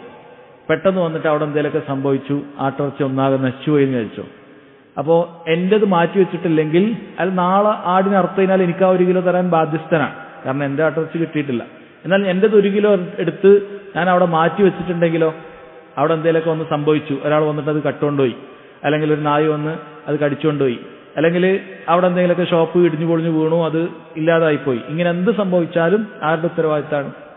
എൻ്റെ ഉത്തരവാദിത്തമാണ്. കാരണം ഞാനത് അവിടെ അയാളെ ഏൽപ്പിച്ചതാണ്, അയാളൊരു വീഴ്ചയും വരുത്തിയിട്ടില്ല. നേരത്തെ പറഞ്ഞ ഉദാഹരണം. അപ്പോൾ എനിക്ക് അങ്ങനെ ഒരു നഷ്ടം വരാൻ സാധ്യത ഞാൻ സഹിക്കുകയാണെങ്കിൽ, ഞാനത് മാറ്റിവെച്ചിട്ടുണ്ട് എങ്കിൽ എനിക്ക് എന്ത് ചെയ്യാം, അത് ലാഭം എടുക്കാം. അങ്ങനെ എനിക്ക് വേറെ ഒരാൾക്ക് കച്ചവടം ചെയ്യാം. പോകുന്ന വഴിക്ക് വേണമെങ്കിൽ ഒരാൾ പറയാം ആട്ടിറച്ചിയുണ്ട് 1100 വിൽക്കാം എന്ന് പറയാം, കാരണം ഞാനത് മാറ്റിവെച്ചിട്ടുണ്ട്. അപ്പം അങ്ങനെ മാറ്റിവെച്ചാൽ മാത്രമേ ഉള്ളൂ എന്ത് ചെയ്യാൻ പറ്റുള്ളൂ, എനിക്ക് അത് എൻ്റേതായിട്ട് മറ്റൊരാൾക്ക് വിൽക്കാനോ എന്ത് വാടക കൊടുക്കാനോ എന്താകട്ടെ അത് ചെയ്യാൻ അനുവാദമുള്ളൂ എന്നാണ്. അത് അളന്നെടുക്കുന്ന വസ്തുക്കളാണെങ്കിൽ അത് അളന്ന് മാറ്റിവെച്ചിരിക്കണം. തൂക്കിയെടുക്കുന്ന വസ്തുക്കളാണെങ്കിൽ അത് തൂക്കി മാറ്റി വെച്ചിരിക്കണം. ഇനി എണ്ണി തിട്ടപ്പെടുത്തുന്ന വസ്തുക്കളാണെങ്കിൽ അത് എണ്ണി എൻ്റെ എണ്ണം മാറ്റി വെച്ചിരിക്കണം. ഒരു കടയിൽ ഒരു 5 സൈക്കിൾ നമ്മൾ എണ്ണി മാറ്റി വെച്ചു, അല്ലെങ്കിൽ എണ്ണിയിട്ട് നമ്മൾ മേടിക്കുന്ന എന്ത് വസ്തുക്കളുള്ള ഉദാഹരണത്തിന് എന്താ നമ്മൾ എണ്ണി വാങ്ങാറുള്ളത്? മിഠായിയോ? മിഠായി ഒരു 50 റുപ്യൻ്റെ മിഠായി എന്ന് വിചാരിക്കുക. ഞാൻ അവിടെ ഒരു വലിയ ബോക്സ് ഉണ്ട്, അതിനൊരു 5 എണ്ണം ഞാൻ എടുത്ത് എന്ത് ചെയ്തു, മാറ്റി വെച്ചു. ഈ 5 എണ്ണം എനിക്കാണ്, ഞാൻ 250 റുപ്യ അവിടെ കൊടുത്തു. ഈ 5 എണ്ണം 250 റുപ്യൻ്റെ അവിടെ കൊടുത്തു. അപ്പൊ എണ്ണിയിട്ട് വാങ്ങുന്ന വസ്തുക്കളാണെങ്കിൽ അത് എണ്ണി ഞാൻ മാറ്റി വെച്ചിരിക്കണം. അത് എൻ്റെത് ഞാൻ ഇവിടെ വെച്ചു. അപ്പൊ അയാൾ പറയാണ് ഞാൻ ഇവിടെ വെച്ചിട്ടുണ്ട്, ഒരു കവറിലിട്ടിട്ട് ഇവിടെ വെച്ചിട്ടുണ്ട്, 5 എണ്ണം എണ്ണി ഇവിടെ മാറ്റി വെച്ചിട്ടുണ്ട് എന്ന് പറയണം. അത് തൂക്കുന്നതുമല്ല അളക്കുന്നതുമല്ല, നമ്മൾ എണ്ണി എടുക്കുന്നുണ്ട്. കറക്റ്റാണ് മിഠായി. അപ്പോൾ എനിക്ക് പുറത്ത് പോയിട്ട് എൻ്റെ അടുത്ത് 5 മിഠായി ഉണ്ട്, 300 രൂപയ്ക്ക് തരാം എന്ന് പറഞ്ഞാൽ എനിക്ക് കച്ചവടം ചെയ്യാൻ പറ്റും. കാരണം എന്താണ്? കാരണം ഇത് എൻ്റെത് മാറ്റി വെച്ചിട്ടുണ്ട്. ഇവിടെ എന്ത് സംഭവിച്ചു കഴിഞ്ഞാൽ എനിക്കാണ് അതിന് നഷ്ടം ഉണ്ടാവുക. എന്നാൽ നേരത്തെ ഞാൻ എന്ത് ചെയ്തിട്ടേ ഉള്ളൂ, 250 കൊടുത്തിട്ട് പറഞ്ഞു ഞാൻ വൈകുന്നേരം വരും, എണ്ണിയിട്ടൊന്നുമില്ല, എനിക്കൊരു 5 മിഠായി വേണമെന്ന് പറഞ്ഞു. അയാൾ നോക്കെ നിങ്ങൾ വരുമ്പോൾ എടുക്കാം എന്ന് പറഞ്ഞു, എണ്ണി മാറ്റി വെച്ചിട്ടില്ല. അവിടെ എന്ത് സംഭവിച്ചു കഴിഞ്ഞാലും എനിക്ക് എന്ത് ചെയ്യേണ്ടി വരും, ഇയാളെ പിന്നൊരു സ്റ്റോക്ക് വന്നിട്ട് ആ 5 എണ്ണം എനിക്ക് തരേണ്ടി വരും. കാരണം അത് എൻ്റെത് വേറെ മാറ്റി വെച്ചിട്ടില്ല. അപ്പം എണ്ണി വാങ്ങുന്ന വസ്തുവാണെങ്കിൽ അത് എണ്ണി മാറ്റി വെക്കണം. തൂക്കുന്നതാണെങ്കിൽ അത് തൂക്കി മാറ്റി വെക്കണം. അത് അളക്കുന്നതാണെങ്കിൽ അളന്ന് മാറ്റി വെക്കണം. ഇനി തുണിയാണെങ്കിലോ, തുണി അത് അൽ മബീഉ ബിസ്സറ എന്ന് പറയും, നമ്മൾ മുഴം എന്ന് പറയുന്നത്. പണ്ട് അങ്ങനെയാണ് തൂക്കാറുള്ളത്, ഇന്ന് മീറ്റർ വെച്ചിട്ടാണ്, തംതീർ മീറ്റർ വെച്ചിട്ടാണ് തൂക്കാറുള്ളത്. നമ്മൾ ഷോപ്പിൽ പോയി, ടെക്സ്റ്റൈൽ ഷോപ്പിൽ പോയി, അവിടെ നമുക്ക് ഒരു 5 മീറ്റർ തുണി വേണം, ഒരു 5 മീറ്റർ തുണി വേണം. ഞാൻ പറഞ്ഞു 5 മീറ്റർ തുണി വേണം, ഇതാ ഒരു 1000 രൂപയുടെ ഞാൻ വെക്കുന്നുണ്ട്, 200 റുപ്യ മീറ്ററിന് 5 മീറ്റർ വേണം. അയാൾ നോക്കെ ഇനി ഞാൻ മഗ്‌രിബിനെ വരുള്ളൂ, എന്നാൽ മതി ഞാൻ അപ്പോഴും ആക്കിത്തരാം. അയാൾ മുറിച്ചിട്ടില്ല. ആ കടയിൽ എന്തെങ്കിലുമൊക്കെ സംഭവിച്ചു, ആ തുണി ആരെങ്കിലുമൊക്കെ കട്ടുണ്ടോവേ എന്ത് സംഭവിച്ചാലും ശരി, ഞാൻ 1000 രൂപ കൊടുത്തിട്ടുണ്ട്, അയാൾ എന്ത് ചെയ്യേണ്ടി വരും, ആ 5 മീറ്റർ തുണി എനിക്ക് തരേണ്ടി വരും. ഇനി അതല്ല, ഞാൻ മുറിച്ചു, ഞാനത് മുറിച്ചിട്ടുണ്ടെങ്കിലോ, മുറിച്ചിട്ടത് മാറ്റി വെച്ചിട്ടുണ്ട്, ഒരു കവറിലാക്കി അവിടെ മാറ്റി വെച്ചു 5 മീറ്റർ. പിന്നെ എന്ത് സംഭവിച്ചാലും ആരുടെ ഉത്തരവാദിത്തമാണ്? വാങ്ങി എൻ്റെ ഉത്തരവാദിത്തമാണ്. ഞാൻ അയാൾ അമാനത്തായി അവിടെ ഏൽപ്പിച്ചു എന്ന് മാത്രം. അയാൾ യാതൊരു അയാളുടെ ഭാഗത്തുനിന്ന് ഒരു വീഴ്ചയും ആൾ വരുത്തിയിട്ടില്ല. അതുകൊണ്ട് എനിക്ക് നഷ്ടം സഹിക്കാൻ പറ്റുന്ന ഈ സന്ദർഭത്തിൽ മാത്രം, അതായത് മുറിച്ച് മാറ്റിയാൽ മാത്രമേ ഉള്ളൂ എനിക്ക് പുറത്തു പോയിട്ട് എൻ്റെ അടുത്ത് 5 മീറ്റർ ഇന്ന ക്ലോത്ത് ഉണ്ട്, 1200 രൂപയ്ക്ക് തരാൻ പറ്റും എന്ന് പറഞ്ഞിട്ട് തരാൻ പറ്റും. ഓക്കെ, കച്ചവടം ആക്കി നമ്മൾ എന്ത് ചെയ്യും, അവിടെ നിന്ന് സാധനം എടുത്തിട്ട് കൊടുക്കാൻ പറ്റും. ഇനി അതല്ലെങ്കിൽ നമുക്ക് കച്ചവടമാക്കാൻ പറ്റൂല. അതായത് ആരാൻ്റെ ഒരു കടയിൽ അവിടെ അരിയുണ്ട്, അപ്പോൾ അവിടെ 5 കിലോ അരിയുണ്ട്, അതിന് ഞാനിതാ ഇത്ര രൂപയ്ക്ക് തരാം. ആ അരി അവിടെ ഞാൻ അളന്ന് മാറ്റി വെച്ചിട്ടില്ലെങ്കിൽ എനിക്ക് എന്ത് ചെയ്യാൻ പറ്റൂല, അത് വേറൊരാൾക്ക് വെക്കാൻ പറ്റൂല. എണ്ണി മാറ്റി വെക്കേണ്ട സാധനം എണ്ണി മാറ്റി വെച്ചിട്ടില്ല എങ്കിൽ അത് എനിക്ക് വേറൊരാൾക്ക് അത് എണ്ണി കൊടുക്കാൻ പറ്റൂല. തൂക്കി വാങ്ങുന്ന സാധനം തൂക്കി മാറ്റി വെച്ചിട്ടില്ലെങ്കിൽ അത് വേറൊരാൾക്ക് തൂക്കി കൊടുക്കാൻ പറ്റൂല. അപ്പൊ ഇതുപോലെയാണ് സഹോദരങ്ങളെ കാര്യങ്ങൾ. ഇതിന് വളരെ അടിസ്ഥാനപരമായ വളരെ സൂക്ഷ്മമായ ഒരു സാധ്യതയുണ്ട്. ആരാണോ നഷ്ടം സഹിക്കാൻ തയ്യാറാകുന്നത് അവർക്കേ ഉള്ളൂ എന്ത്, ലാഭമെടുക്കാനുള്ള അധികാരം. അതല്ല എങ്കിൽ അവർക്ക് ചെയ്യാവുന്നത് എന്താണ്, കമ്മീഷൻ വാങ്ങിക്കുക എന്നുള്ളതാണ്.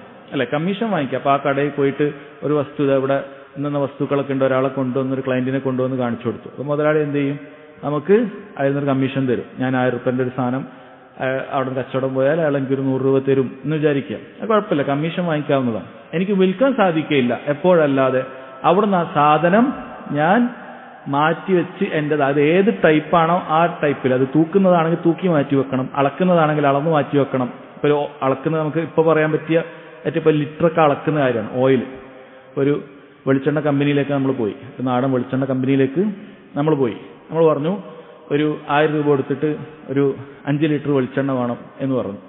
ഓക്കെ എന്ന് പറഞ്ഞു. അളന്നിട്ടൊന്നുമില്ല, വെളിച്ചെണ്ണയുടെ വലിയ പാത്രത്തിൽ തന്നെയാണ് വെളിച്ചെണ്ണ ഉള്ളത്. ഞാൻ പോയി പുറത്തു പോയിട്ട് ഒരാൾ പറയാണ് നല്ല നാടൻ വെളിച്ചെണ്ണ എൻ്റെ കയ്യിലുണ്ട്, 1500 രൂപ ആവും, കിലോ 300 രൂപയാണ്. എനിക്ക് 200 രൂപയ്ക്കാണ് കിട്ടുന്നത്, കിലോ 300 രൂപയാണ്, 1500 രൂപ ആകും എന്ന് എനിക്ക് വിൽക്കാൻ പറ്റും? വിൽക്കാൻ പറ്റൂല. എപ്പോഴല്ലാതെ ഞാൻ അവിടെ പോയി ആദ്യം എന്ത് ചെയ്യണം, അത് 5 ലിറ്റർ എൻ്റെത് മാറ്റി വെക്കണം. അങ്ങനെയാണെങ്കിൽ മാത്രമേ എനിക്ക് അത് പുറത്തൊരാൾക്ക് വെക്കാൻ പറ്റുള്ളൂ. കാരണം എന്താണ്, കാരണം അങ്ങനെ മാറ്റി വെക്കുമ്പോഴാണ് ഞാൻ നഷ്ടം സഹിക്കാൻ തയ്യാറാകുന്ന ആളാകുന്നത്. അപ്പോഴാണ് എനിക്ക് അത് ലാഭം എടുക്കാൻ പറ്റുള്ളൂ. അല്ല, ഇനി നഷ്ടം വരുന്ന സംഭവം പറഞ്ഞുതരാം. ആ വലിയൊരു പാത്രത്തിലേക്ക് എലിയോ അല്ലെങ്കിൽ വേറെ എന്തെങ്കിലും ഒരു നായൊക്കെ വലിയ പാത്രത്തിലേക്ക് വീണമെന്ന് വിചാരിക്കുക. ഞാനത് മാറ്റി വെച്ചിട്ടില്ലെങ്കിൽ എനിക്കതിലെന്തില്ല, നഷ്ടമൊന്നുമില്ല. അയാൾ എനിക്ക് വേറെ എന്തെങ്കിലും തരേണ്ടി വരും. എനിക്ക് വേറെ തരേണ്ടി വരും. കാരണം എൻ്റെതായിട്ടില്ല, ഞാനത് 1000 രൂപ കൊടുത്തിട്ടേ ഉള്ളൂ.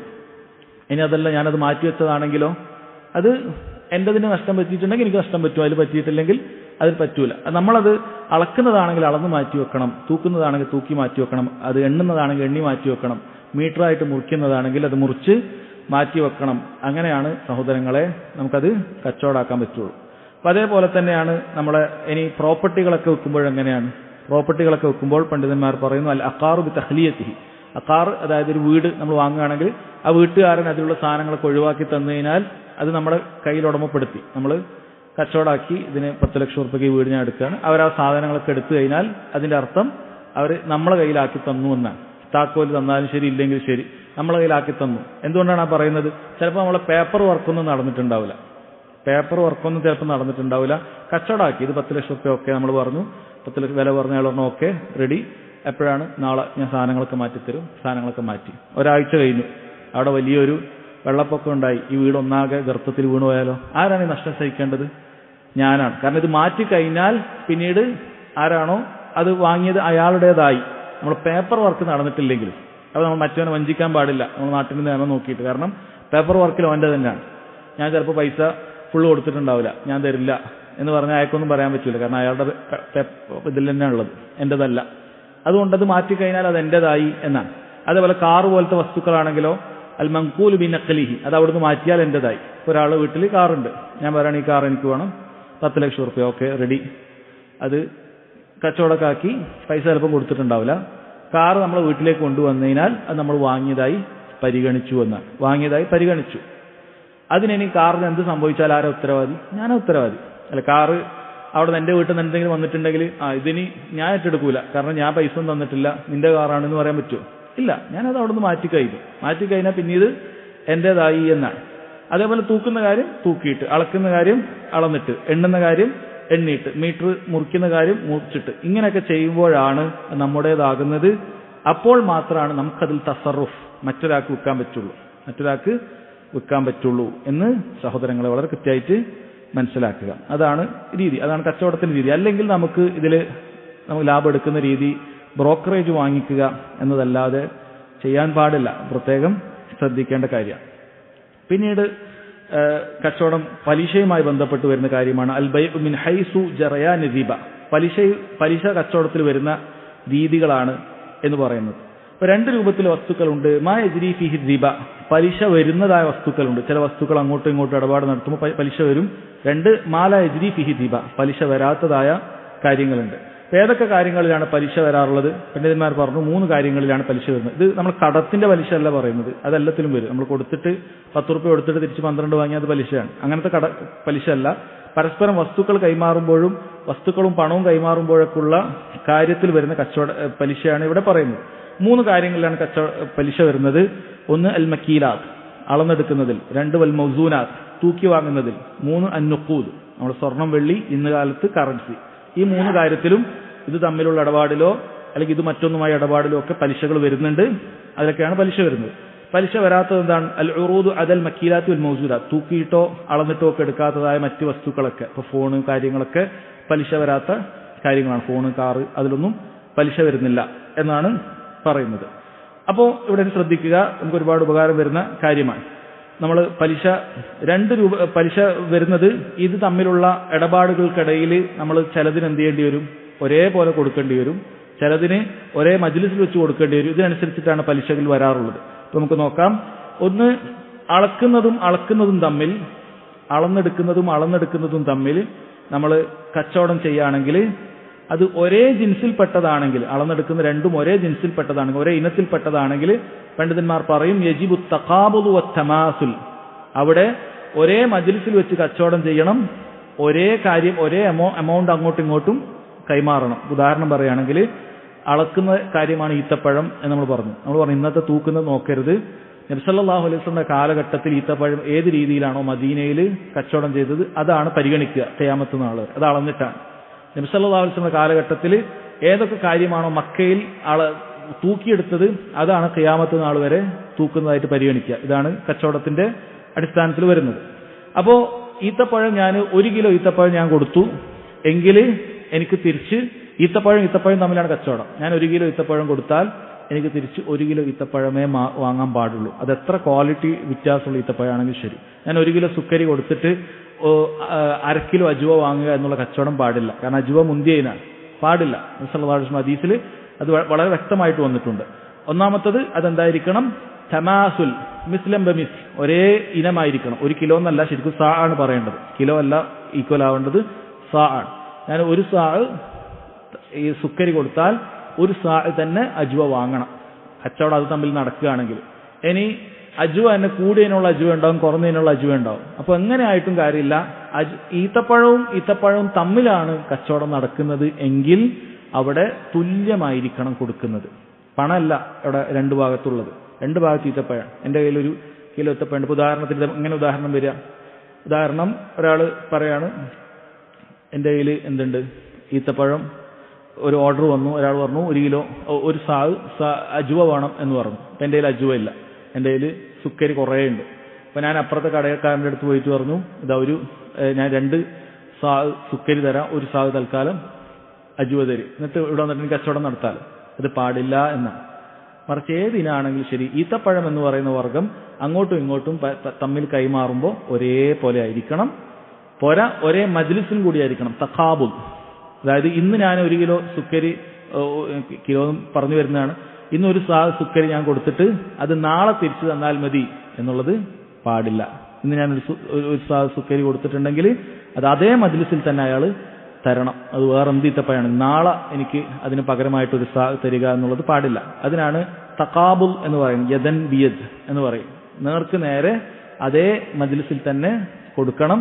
അതേപോലെ തന്നെ അതേ ഇനത്തിൽ അതേ ക്വാണ്ടിറ്റി തന്നെ പരസ്പരം കൈമാറണം. ഇത് തൂക്കുന്നതും തമ്മിൽ നടക്കുമ്പോഴാണ്. പണവുമായി ബന്ധപ്പെടുമ്പോൾ അതിന് വിഷയം മാറും. ഇനി തൂക്കുന്നതും ഒരേ ഇനമല്ല, വ്യത്യസ്ത ഇനമായിട്ടാണ് നടക്കുന്നത് എന്ന് വിചാരിക്കുക. എങ്കിൽ അവിടെ തമാസുൽ ആവശ്യമില്ല, ഒരേ ക്വാണ്ടിറ്റി ആവശ്യമില്ല, തഖാബുൽ മതി, ഒരേ മജ്ലിസിലാൽ മതി. ഉദാഹരണത്തിന് ഞാൻ 1 കിലോ 1 സാ ഈത്തപ്പഴവും 1 സാ ഉണക്കമുന്തിരിയുമായിട്ടാണ്, അല്ലെങ്കിൽ ഈത്തപ്പഴവും ഉണക്കമുന്തിരിയുമായിട്ടാണ് എൻ്റെ ഇടപാട്. ഞാൻ ഈത്തപ്പഴം കൊടുക്കുന്നു, അയാൾ പകരമായിട്ട് ഉണക്കമുന്തിരി തരുന്നു.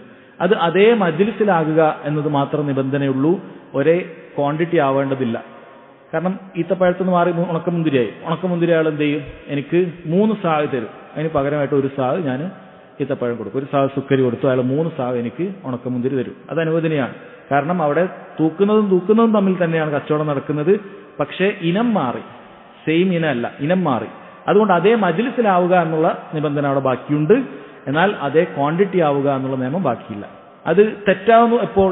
ഞാൻ ഇന്ന് ഒരാൾക്ക് 1 കിലോ 1 സാ സുക്കരി കൊടുത്തു, നാളെ പകരം എന്ത് ചെയ്യും, അയാൾ ഇതിന് പകരം 3 സാ നാളെ തരും എന്ന് പറഞ്ഞു കഴിഞ്ഞാൽ അത് ശരിയാവില്ല.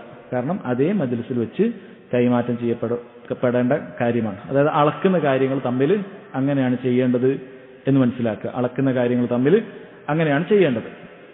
ഇനി അളക്കുന്നതും അളക്കാത്തതും തമ്മിലാണ് കച്ചവടം എന്ന് വിചാരിക്കുക. അളക്കുന്നതും അളക്കാത്തതുമായ, ഉദാഹരണത്തിന് ഈത്തപ്പഴവും പണവും തമ്മിലാണ് കച്ചവടം വിചാരിക്കുക.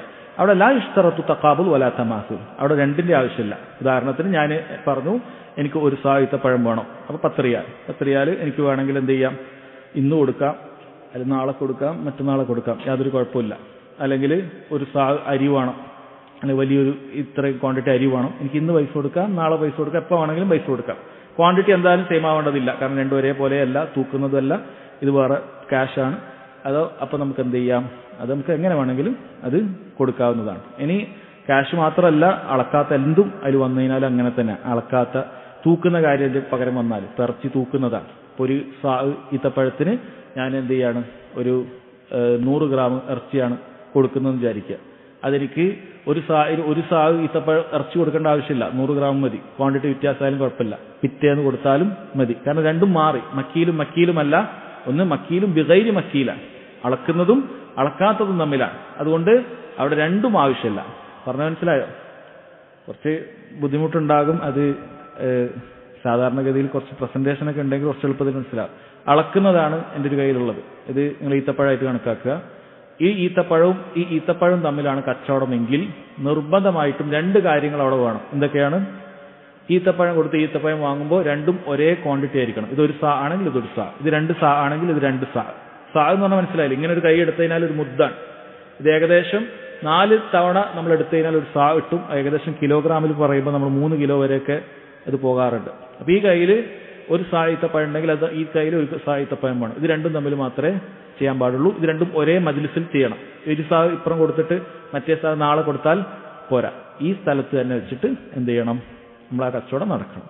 ഇനി തൂക്കുന്നതും തന്നെയാണ്, പക്ഷേ ഇനം മാറ്റാണ്. ഇത് മുന്തിരിയാണ്, ഇത് ഈത്തപ്പഴമാണെങ്കിൽ ഇപ്പൊ തന്നെ നടക്കണമെന്ന് മാത്രമേ ഉള്ളൂ. ക്വാണ്ടിറ്റി സെയിം ആവണ്ട. ഒരു സാ ഈത്തപ്പഴത്തിൽ 3 സാ മുന്തിരി വാങ്ങിക്കാം, കാരണം ഇനം വ്യത്യാസമാണ്, വാങ്ങിക്കാം. പക്ഷെ ഇപ്പൊ തന്നെ നടക്കണം.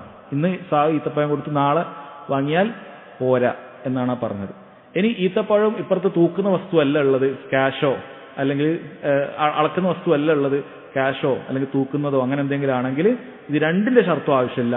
ഇന്ന് കച്ചവടമാക്കിയിട്ട് അതേ ക്വാണ്ടിറ്റി വേണ്ട, അതേ ക്വാണ്ടിറ്റി അല്ല നമ്മൾ കൊടുക്കുക, അതിന്റെ പൈസ നാളെയോ മറ്റന്നാളോ ഒക്കെ കൊടുത്താൽ അത് മതിയായതാണ് എന്നാണ്.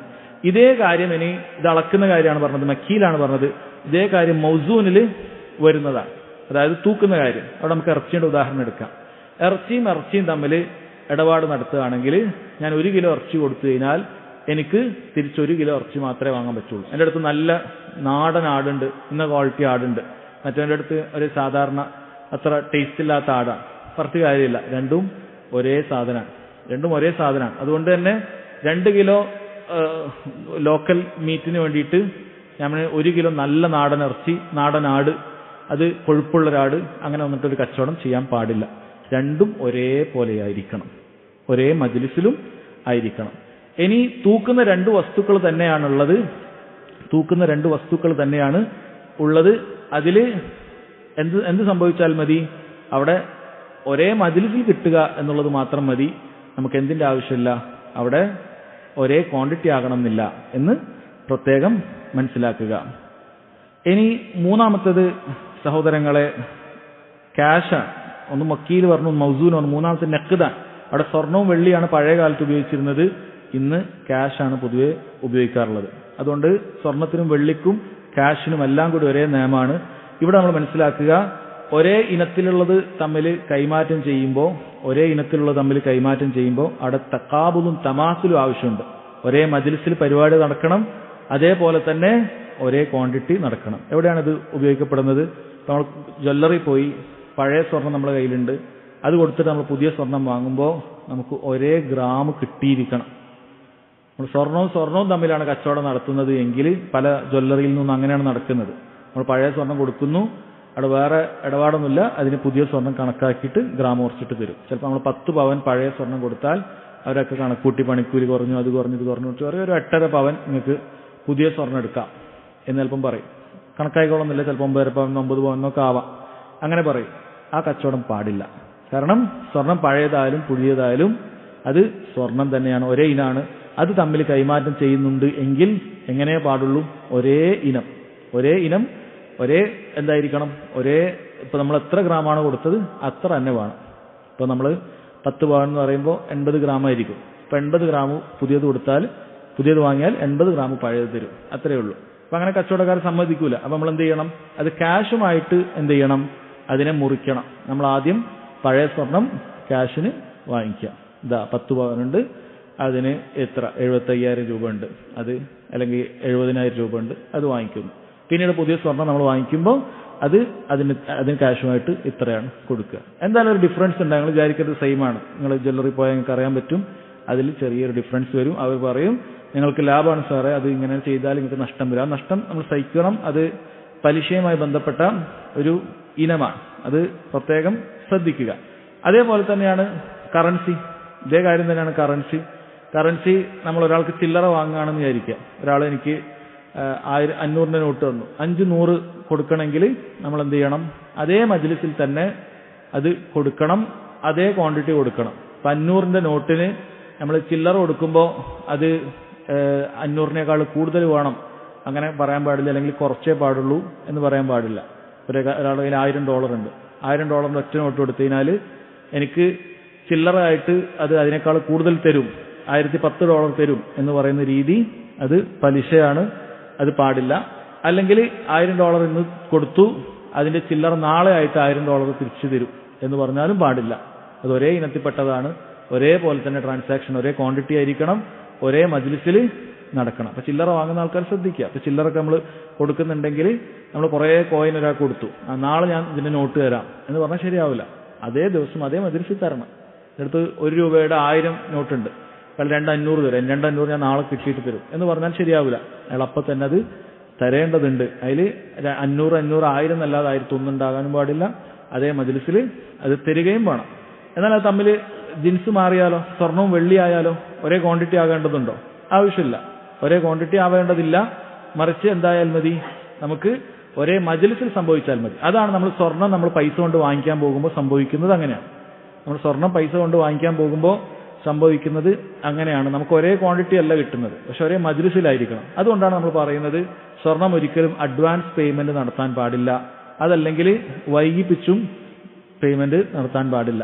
നാട്ടിൽ പൊതുവെ കണ്ടുവരുന്ന രീതിയാണല്ലോ, മാസാമാസം നമ്മൾ പൈസ അടക്കുന്നു, കല്യാണ സമയമാകുമ്പോൾ അല്ലെങ്കിൽ വർഷാവസാനമാകുമ്പോഴൊക്കെ നമുക്ക് എന്ത് ചെയ്യും, അപ്പം മാസാമാസം നമ്മൾ അടക്കുമ്പോൾ അവർ അതാത് റേറ്റിലൊക്കെ ആയിരിക്കും അവിടെ ഇത്ര ഗ്രാം സ്വർണം നിങ്ങൾക്കുണ്ട് എന്ന് പറഞ്ഞിട്ടൊക്കെ എഴുതി വെക്കും. എന്നിരുന്നാലും ശരി, അത് പലിശയാണ്. നമ്മൾ പൈസ കൊടുക്കുന്ന അതേ ദിവസം അതേ മജ്‌ലിസിൽ തന്നെ നമുക്ക് ആ സ്വർണം കൈപ്പറ്റണം, അതേ സ്വർണം കൈപ്പറ്റണം. അതുകൊണ്ട് അത്തരം ഗോൾഡ് സ്കീമിൽ ചേരുക എന്നുള്ളത് പാടില്ലാത്തതാണ്. അതിൽ പലിശയുണ്ട്.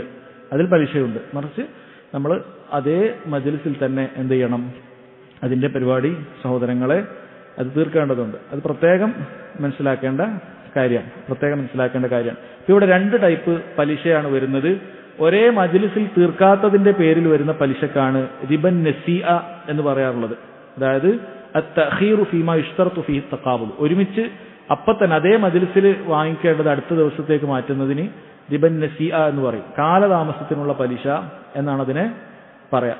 നമ്മൾ നേരത്തെ പറഞ്ഞല്ലോ, 1000 കോയിൻ കൊടുത്ത് ₹1 കൊടുത്തു, അതിന് 2,500 നോട്ടായിട്ട് അപ്പം തന്നെ തരേണ്ടതാണ്.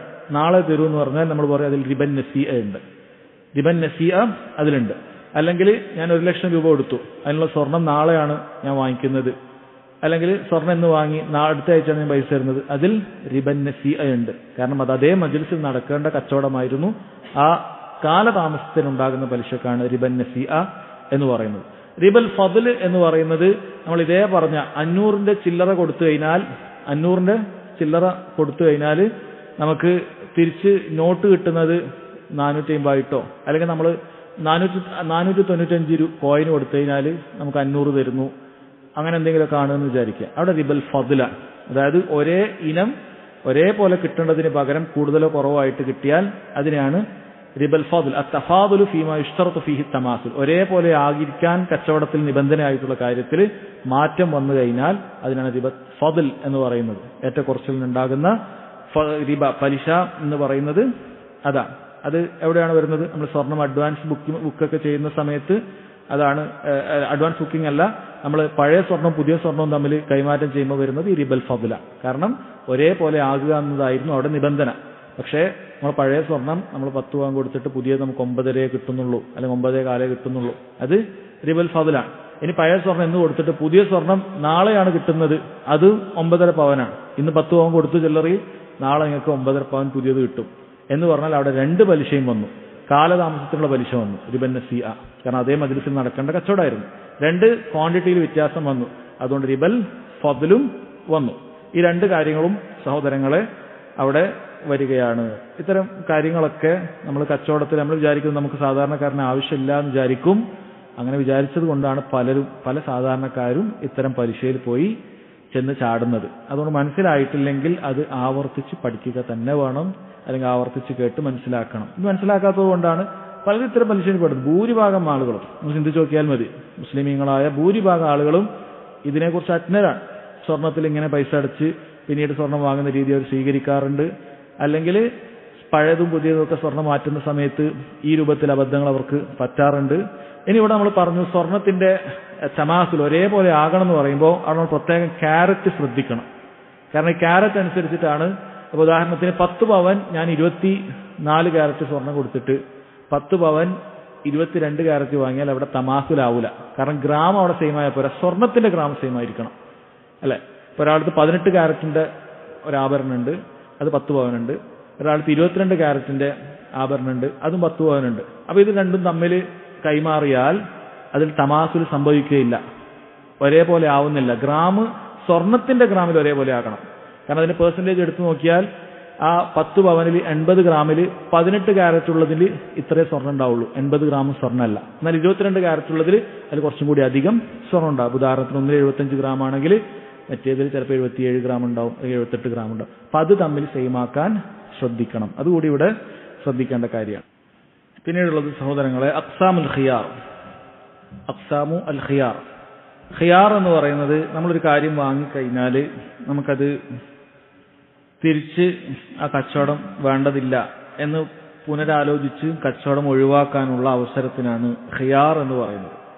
അത് പലതരത്തിലുള്ള ഖിയാറുണ്ട്. അത് എന്തിനാണ് ശരീഅത്തിൽ ആ നിയമം കൊണ്ടുവന്നത് എന്ന് വെച്ച് കഴിഞ്ഞാൽ നമ്മൾക്ക് ചില സമയത്ത് ചില വസ്തു നമ്മൾ വാങ്ങുന്ന സമയത്ത് നല്ല ആവശ്യം ഉണ്ടാവും, പക്ഷെ അപ്പം തന്നെ നമുക്ക് തോന്നും ഇതിപ്പോൾ ഇത്ര വാങ്ങേണ്ടിയില്ല. ചിലപ്പോൾ മനുഷ്യന് ചിലപ്പോൾ ഒരു കാര്യം തീരുമാനം എടുത്തത് ഉടനെ തന്നെ എന്ത് ചെയ്യും, അത് വേണ്ടതില്ല എന്ന് തോന്നാനുള്ള സാധ്യത വളരെ കൂടുതലാണ്. അപ്പോൾ അവനൊരു കാര്യം വാങ്ങി ആ കടയിൽ നിന്ന് തന്നെ ഇറങ്ങുന്ന തന്നെ വിചാരിക്കും ഇതിപ്പോൾ വാങ്ങേണ്ടില്ലായിരുന്നു, ഇതിപ്പോൾ വാങ്ങിക്കഴിഞ്ഞാൽ ചിലപ്പോൾ എനിക്ക് കുറച്ച് ബുദ്ധിമുട്ടാവും, അത് അടുത്ത മാസം വാങ്ങിക്കലായിരിക്കും നല്ലത്. അല്ലെങ്കിൽ അവന് തോന്നി ഇത് അത്രക്കില്ല, ഇത് വില കുറച്ച് കൂടുതലാണെന്ന് എനിക്ക് തോന്നുന്നുണ്ട്, അല്ലെങ്കിൽ ഇത് ക്വാളിറ്റി പോരാ എന്നാൽ ചിലപ്പോൾ അപ്പം തന്നെ എന്ത് ചെയ്യും, കുറച്ച് കഴിയുമ്പോൾ തന്നെ അവൻ്റെ മനസ്സിൽ വരാനൊക്കെ സാധ്യതയുണ്ട്.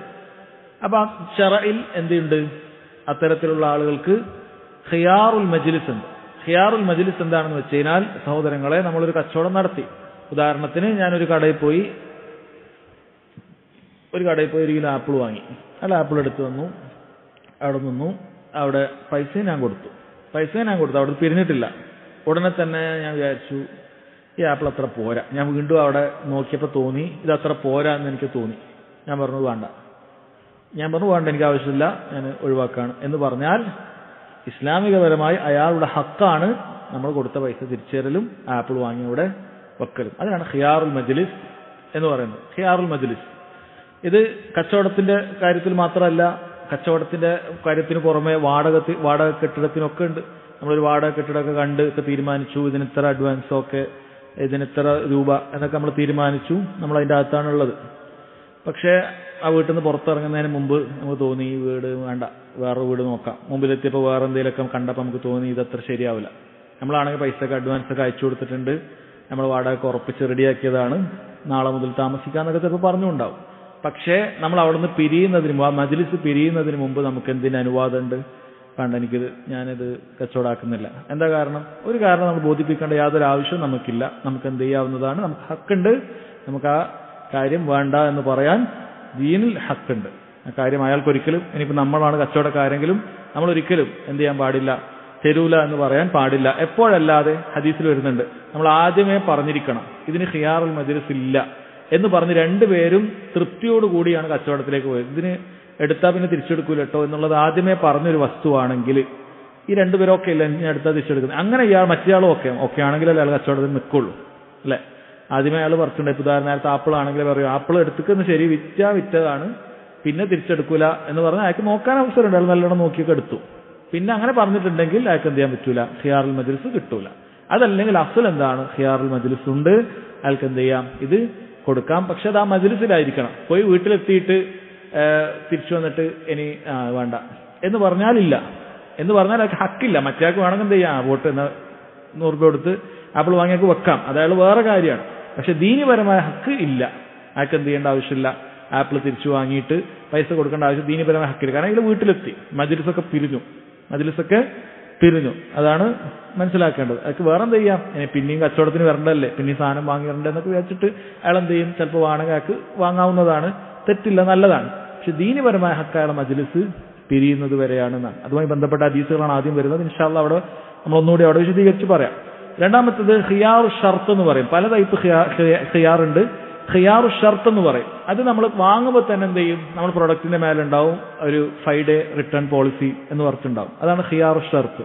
5 ദിവസത്തിൽ വരെ നമുക്ക് എന്തുണ്ട്, അത് തിരിച്ചു കൊടുക്കാനുള്ള അവകാശമുണ്ട്. അത് നമുക്ക് വേണ്ട എന്ന് പറഞ്ഞിട്ട് തിരിച്ചു കൊടുക്കാനുള്ള അവകാശമുണ്ട്. അവർ തിരിച്ചെടുക്കൽ നിബന്ധനയാണ്. കാരണം അവരങ്ങനെ ഖിയാറു ഷർത്ത് വെച്ചിട്ടുണ്ട്. അത് വെച്ചതിനെ കൊണ്ടാണ് നമ്മൾ വാങ്ങിയത്. ഇത് വെച്ചത് കൊണ്ടാണ് നമ്മൾ വാങ്ങിയത് തന്നെ. 5 ദിവസം കൊണ്ട് നമുക്ക് എന്ത് ചെയ്യാം, അത് ശരിയില്ല എന്ന് മനസ്സിലായി, നമ്മൾ വിചാരിച്ച ക്വാളിറ്റിയും കാര്യങ്ങളൊന്നും ഇല്ല, നമുക്ക് തിരിച്ചു കൊടുക്കാൻ അവകാശമുണ്ട്. അങ്ങനെയുള്ള ഖിയാറുണ്ട്. അതിനാണ് ഖിയാറു ഷർത്ത് എന്ന് പറയുന്നത്. അത് അതിന്റെ ആ ഷർത്തിന്റെ ദിവസം അവസാനിച്ചാൽ അത് കഴിഞ്ഞു. പിന്നെ നമ്മൾ അടിയുണ്ടാക്കി പോരുത്, 6ാമത്തെ ദിവസമായി കഴിഞ്ഞാൽ കഴിഞ്ഞു. കാരണം ഒരു 5 ദിവസം വരെയാണ് അത് നോക്കാൻ നമുക്ക് എന്ത് ചെയ്തത്, അനുവാദം തന്നത്. മൂന്നാമത്തത് ഖിയാറുൽ ഐബ് എന്ന് പറയും. നമ്മൾ വാങ്ങിയ വസ്തു അതിന് കാര്യമായ കുറവുണ്ട്, കാര്യമായ കുറവ് അതിനുണ്ട്, അതിന് നമുക്ക് എന്ത് ചെയ്യാം, മടക്കി കൊടുക്കാം. ഉദാഹരണത്തിന് നമ്മളൊരു കാറ് വാങ്ങുമ്പോൾ കുഴപ്പമൊന്നുമില്ല. പിന്നെയാണ് മനസ്സിലായത് ഇത് യഥാർത്ഥത്തിൽ കളർ ഇതൊന്നുമല്ല, ഇത് ടോട്ടൽ ലോസായി ആക്സിഡന്റ് ആയ വണ്ടിയാണ്, ഇതിൻ്റെ അകത്ത് ഇങ്ങനെയൊക്കെ പ്രശ്നങ്ങളുണ്ട് എന്ന് നമ്മൾ കൊണ്ടുപോയി ചെക്ക് ചെയ്തപ്പോൾ മനസ്സിലായി. അവിടെ ഖിയാറുൽ ഐബ് നമുക്ക് എന്ത് ചെയ്യാം, അവിടെ പറയാം, നമുക്കത് തിരിച്ചു കൊടുക്കാം. അതല്ല, അത് ഖിയാർ തദ്ലീസാണ്. ഖിയാറുൽ ഐബിന് ഉദാഹരണം പറയുകയാണെങ്കിൽ, നമ്മളൊരു കടയിൽ പോയി നമ്മൾ ഒരു ഷർട്ട് വാങ്ങി എന്ന് വിചാരിക്കാം. ഷർട്ട് വാങ്ങി നമ്മൾ വീട്ടിൽ പോയി നോക്കുമ്പോഴുണ്ട് ബാക്കിൽ അതിൻ്റെ പ്രിന്റിൽ കാര്യമായ ഒരു പ്രശ്നം വന്നിരിക്കുകയാണ്. ഒന്നുകിൽ ആ പ്രിന്റിൽ എന്തെങ്കിലുമൊക്കെ ഡിസൈനൊക്കെ ആകെ തെറ്റി കിടക്കുകയാണ്, അല്ലെങ്കിൽ അതിൽ വലിയൊരു കീറലുണ്ട്, വലിയൊരു നിലക്ക് കീറലുണ്ട്. അതിനാണ് ഖിയാറുൽ ഐബ് എന്ന് പറയും. നമ്മൾ എന്ത് ചെയ്യാം, അവിടെ പോയി കഴിഞ്ഞാൽ രണ്ട് രീതിയിൽ നമുക്ക് അവിടെ ചെയ്യാവുന്നതാണ്. ഒന്നുകിൽ അവരോട് ഇതിന് വില കുറച്ച് വന്നിട്ട് ഞാനിത് എടുക്കാം എന്ന് ആവശ്യപ്പെടാം. അതിനാണ് അൽ ഇംസാഖു മഅൽ അർഷ് എന്ന് പറയും, ഹംസ. അതായത് അതിനൊരു കോമ്പൻസേഷൻ തന്നാൽ മതി. ഇത് കാരണം ഞാൻ 500 രൂപയുടെ ഷർട്ടാണ് എടുത്തത്, 500 രൂപക്കില്ല, ഇതിങ്ങനെ ഇപ്പോൾ ഒരു കേട് വന്നു, ഞാൻ വേണമെങ്കിൽ ഒരു 300 ഇത് എടുക്കാം, അല്ലെങ്കിൽ 250 എടുക്കാം, 250 ബാക്കി എന്നാൽ മതി. ഒന്നുകിൽ നമുക്ക് ആ രീതിയിൽ ചെയ്യാം, അതല്ലെങ്കിൽ അത് പുതിയതായി കൊടുത്തിട്ട് നമുക്ക് അതിൻ്റെ പൈസ വാങ്ങിപ്പോവാം. അതല്ലെങ്കിൽ അയാൾ എന്ത് ചെയ്യണം, അയാൾ വേറെ അതേ സാധനം വേറെ തരണം. അതാണ് ഖിയാറുൽ ഐബ് എന്ന് പറയുന്നത്. അത് ചിലപ്പോൾ കച്ചവടക്കാരൻ എന്ത് ചെയ്യണം, മനഃപൂർവ്വം ചെയ്തു കൊള്ളണമെന്നില്ല, അതിനെ കുഴപ്പമുണ്ടാകും. നമ്മൾ നേരത്തെ ബത്തക്കയുടെ കാര്യമൊക്കെ പറഞ്ഞു, നമ്മൾ വാങ്ങി മുറിച്ചപ്പോൾ മുഴുവൻ കെട്ടിരിക്കുകയാണ്. അവിടെ ഖിയാറുൽ ഐബ് നമുക്കുണ്ട്. നമുക്ക് പോയിട്ട് അയാൾ പറയാം ഇത് ഒരു വാക്ക് കൊള്ളൂല എന്ന് പറഞ്ഞു കഴിഞ്ഞാൽ നമുക്ക് എന്ത് ചെയ്യാം, അയാൾ വേറൊരു ബത്തക്ക തരാം. അതല്ലെങ്കിൽ ഇത് ഇത്ര കുഴപ്പമുണ്ടെങ്കിലും സാരില്ല, ഞാൻ എനിക്ക് ഒരു ഇത്ര റുപ്യ തന്നാൽ ഞാൻ വേണമെങ്കിൽ എടുക്കാം എന്ന രൂപത്തിൽ വേണമെങ്കിൽ അങ്ങനെയും ചെയ്യാം. നാലാമത്തതാണ് ഖിയാറു തദ്ലീസ്. ഞാൻ നേരത്തെ പറഞ്ഞത് അവിടെ തന്ത്രപരമായി എന്ത് ചെയ്തു, തദ്ലീസ് നടത്തി. അതായത് വില കൂടുന്നതിന് വേണ്ടിയിട്ട് എന്ത് ചെയ്തു, മോഡൽ മാറ്റി. ഉദാഹരണത്തിന് ഒരു കാറ്, പഴയ മോഡൽ കാറാണ്, അയാൾ എന്താക്കി, അതിന്റെ ഫ്രണ്ടേജൊക്കെ മാറ്റി, ഗ്രില്ലൊക്കെ മാറ്റി പുതിയ മോഡലായി അവതരിപ്പിച്ചു. അതിന്റെ ഇതൊക്കെ എന്താക്കി തിരിച്ചു, അതിന്റെ കിലോമീറ്ററൊക്കെ അഡ്ജസ്റ്റ് ചെയ്തു, മൈലേജൊക്കെ മാറ്റി. അത് 1,00,000 ഓടിയതിനെ അയാൾ ഓടിച്ചിട്ട് 40,000 ഓടി, അല്ലെങ്കിൽ 50,000 ഓടി എന്നൊക്കെ രീതിയിലൊക്കെ ആക്കി. നമ്മൾ പോയി അന്വേഷിച്ചപ്പോഴാണ് അറിഞ്ഞത് അത് ഹിസ്റ്ററി ഉണ്ട്, അത് ഇന്ന വണ്ടിയാണ്, ആ രൂപത്തിലാണ്, പഴയ വണ്ടിയാണ്, ഇയാൾ എന്തൊക്കെ പേപ്പർ വർക്ക് മാറ്റിയതാണ്.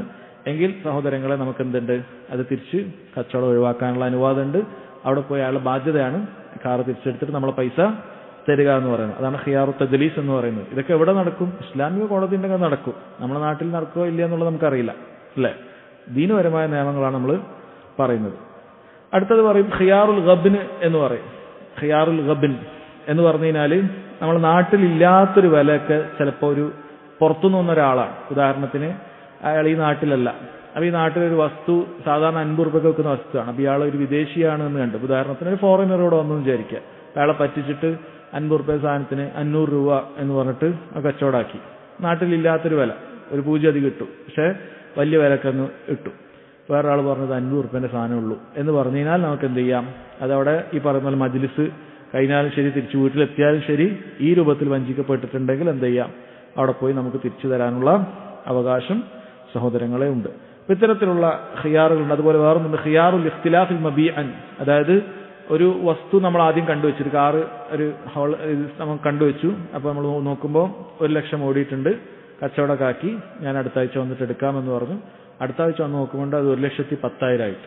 അത് ഇയാൾ ഒരാഴ്ച ഫുള്ള് ഒരു 10 ദിവസം ഒരേ ഓട്ടായിരുന്നു. അയാൾ അത് വെച്ചിട്ട് എല്ലാ സ്ഥലത്തും ഇയാൾക്ക് വേണ്ടിടത്തൊക്കെ നാഷണൽ ട്രിപ്പൊക്കെ അടിച്ച് കൊണ്ടുവന്നതിനാൽ നമ്മൾ നേരത്തെ കണ്ടുവച്ചതിലുള്ള മാറ്റം ഉണ്ടായി, അല്ലെങ്കിൽ അതിന്റെ വസ്ഫിൽ മാറ്റം ഉണ്ടായി. നേരത്തെ നമ്മൾ കാണിക്കുമ്പോൾ ഇങ്ങനെ കോലത്തിലായിരുന്നു.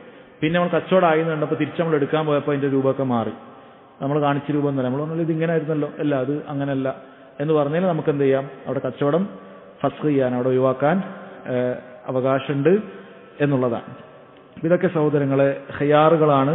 ഈ ഖിയാറുകൾ ഇൻഷാ അല്ലാഹ് ഖിയാറുൽ മജ്ലിസുമായി ബന്ധപ്പെട്ട ഹദീസുകളാണ് അടുത്ത ദിവസം നമുക്ക് മനസ്സിലാക്കാനുള്ളത്. അല്ലാഹു സുബ്ഹാനഹു വ തആല കാര്യങ്ങൾ മനസ്സിലാക്കാൻ തൗഫീഖ് ചെയ്യുമാറാകട്ടെ. വഹദാ വല്ലാഹു തആല അഅലം വസല്ലല്ലാഹു അലാ നബീന മുഹമ്മദ് വഅലാ ആലിഹി വസഹ്ബിഹി വസല്ലം.